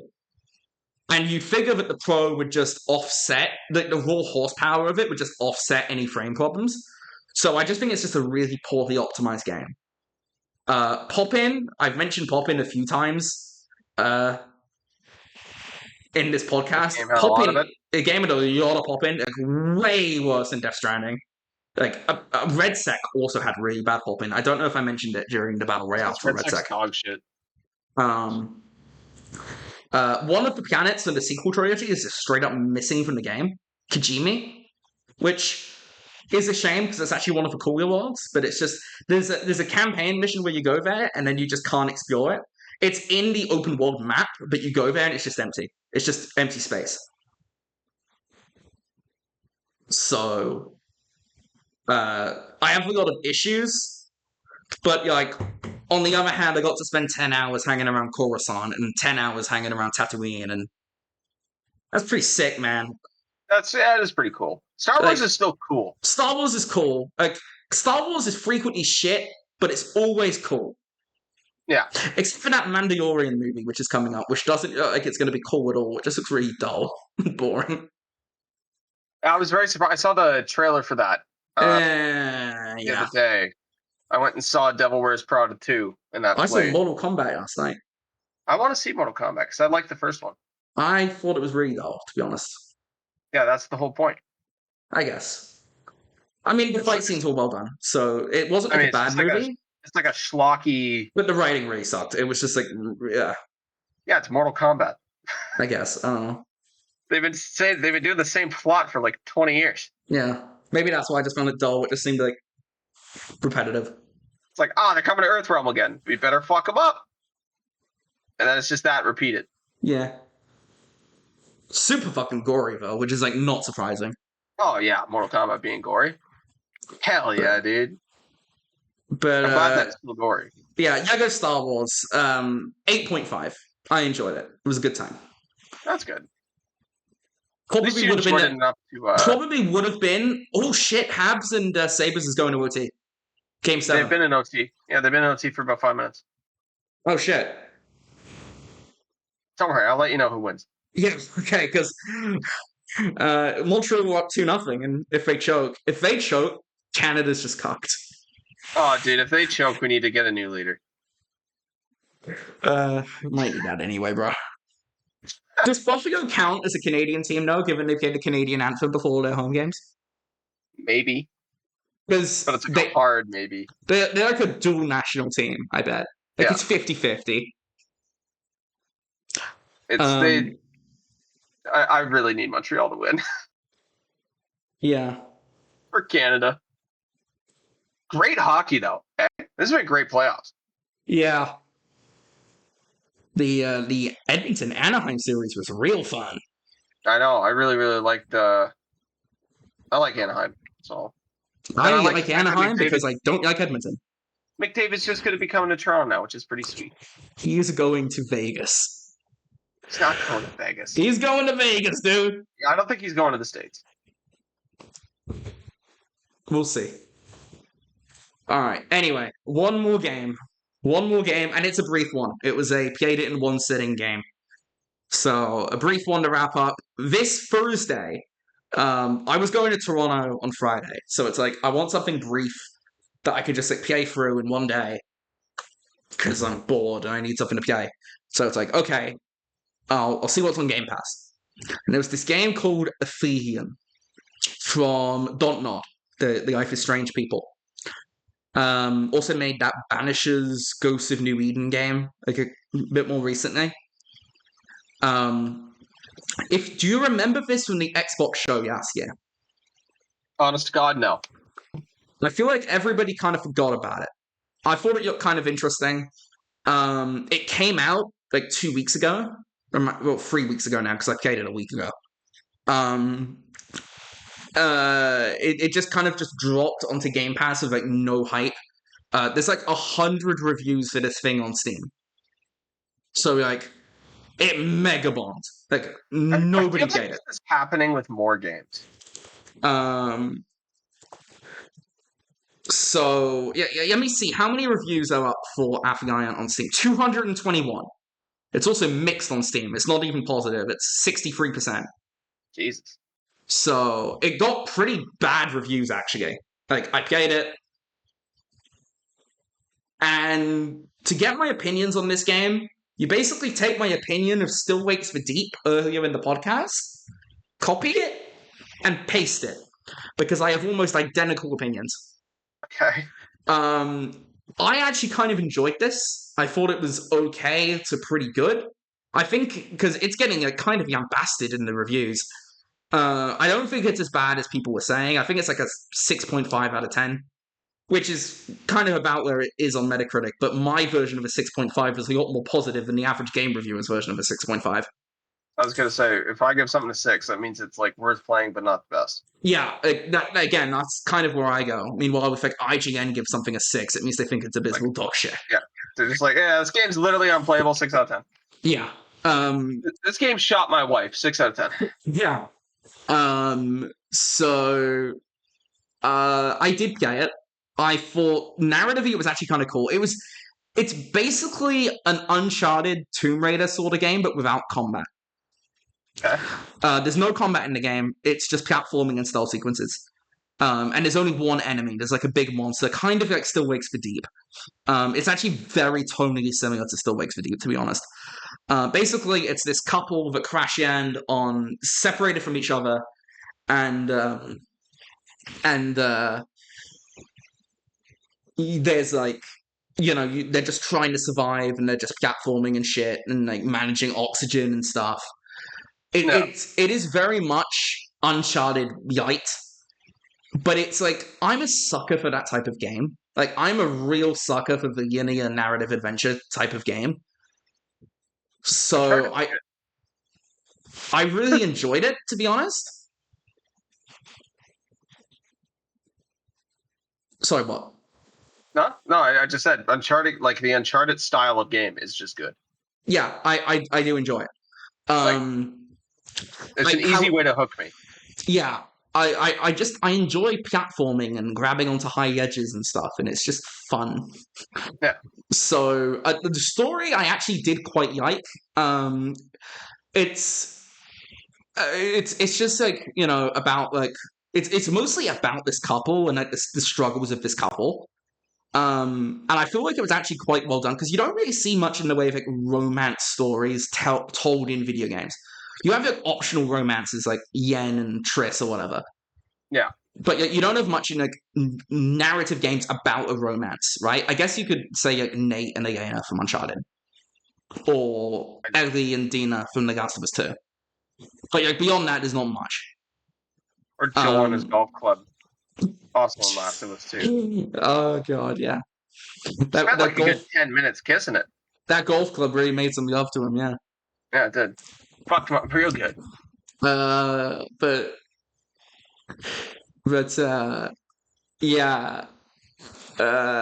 Basically, the story is very much about this couple, And like, there's the whole story of trying to find out if Persephone, which is the planet, is habitable because the world is dying and whatnot, which is actually very much basically the plot of Project Hail Mary. It's basically the plot of Project Hail Mary, if you've seen that movie. Yeah, it is. I found the plot quite good. I think it kind of fumbled the ending. I think the ending was a little bit. It felt like the game was really setting itself up for like a really dark, because the game was pretty totally bleak the whole way through. And then the ending's just like weirdly optimistic, and I feel like that just didn't fit. It's like a big tonal shift kind of thing. Yeah. But I thought like the rest of the game, the story was quite good. The main problem I have with the game, and it's the reason I'm only giving the game a 6.5, is the stealth sequences are abysmal. Like, they are really bad. They are... Put it this way. They're not Tintin Reporter level bad, but they're, like, almost as bad.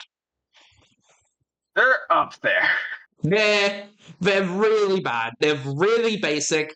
There's basically one way to do them right, and it's like you just kind of got to follow the game on its own terms. There's no way you can like really manipulate the monster. Like there's like things you can do to like distract it, but like they're very like this thing's here, so you do this and then go over there. It's like it's not freeform in any way. Yeah. And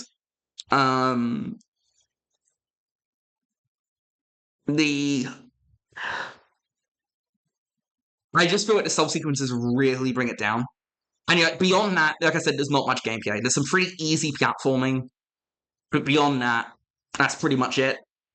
But I had a decent enough time with it. It kind of fits in that same Still Wakes for Deep realm of Game Pass fodder, but not in a derogatory sense. This game's on Game Pass and it's probably worth checking out. But, like, probably not worth spending $30 on either. It's a get it on sale game? It's Game Pass fodder. Just Game Pass fodder? Game Pass slop. Game Pass. We're almost at the point where that can be a genre. Yeah, honestly. Like, this game is just made to fucking be slop on Game Pass. Yeah. But we have reached the end of the list. At last. We've done it. I guess we'll do another roundup later on in the year. Yeah. Well, I'd like to do an episode for 007. Yeah, we'll do like a 007 specific one. Yeah. And then we'll probably do another one around Christmas. Are you going to play Grand Theft Auto when it comes out? Yes, we will do a spoiler cast for that as well. We'll probably do that as well. I'll probably end up maybe one for Wolverine as well, if we end up both. If I play Wolverine. Also, maybe the Blood of Dawnwalker, because that's Blood of Dawnwalker for sure. Good. But that might just get caught up in a one like this where we just go over games that we played. Yeah, but who knows? But yeah, this was good. I definitely feel like this is a better format. Obviously, it's going to be frequent, but I feel like it's a better format than what we were doing with the podcast. Because honestly, it's better just to talk about games that we actually care about. Yeah, like, this one was good. This one was bad. We can actually give you like fully formed opinions, you know? Yeah, like don't bother with this. Play this. This game's good for X reason, Y reason. Of all the games I talked about today, play Menace. Menace is good. Yeah, you really opened up with that one. Like, Menace is fucking phenomenal.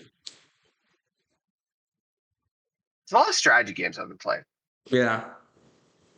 I don't know why. Maybe it's because it's slower paced and I can leave and come back to it. I guess, and just the craziness of my job requires that.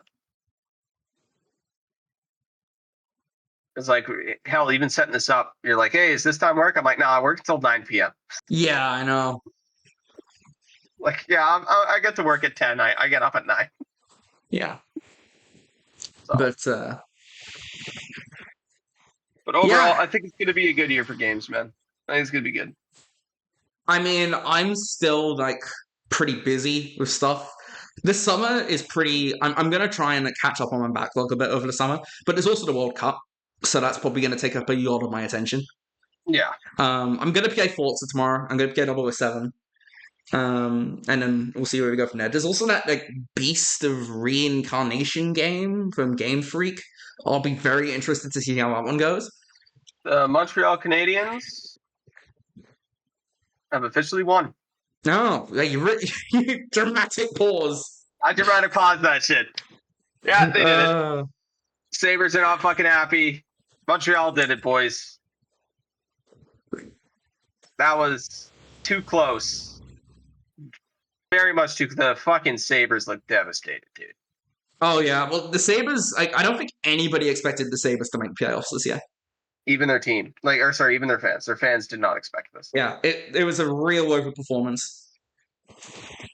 But goddamn, dude, the final goal too was pretty basic. They just got the problem is that the Sabres, their goalie's good, but their goalie isn't good enough to kind of take the shots that Montreal can give them.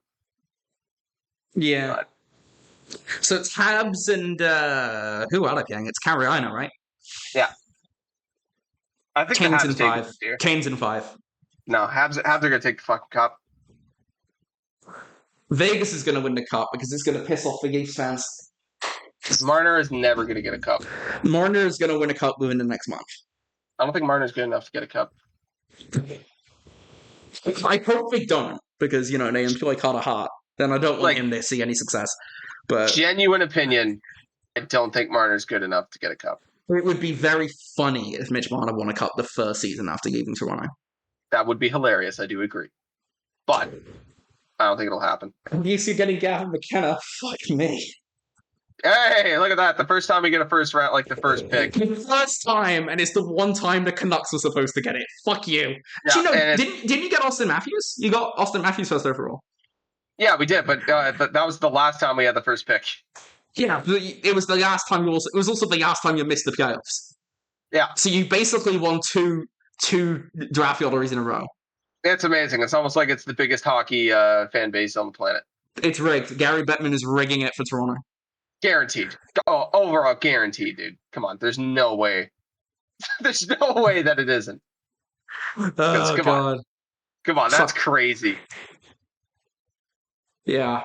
Anyway. I feel like... Yeah, we'll do an episode in a few weeks. We'll talk about 007. And then probably maybe another one in August before the year starts up again. Yeah. Because I won't have much time once the year starts up again. Well, you'll find the second semester is a lot easier than the first. Yeah, but second year, you mean? No, sorry, second year. Yeah. Second year is a lot easier. Oh, I'm tired, man.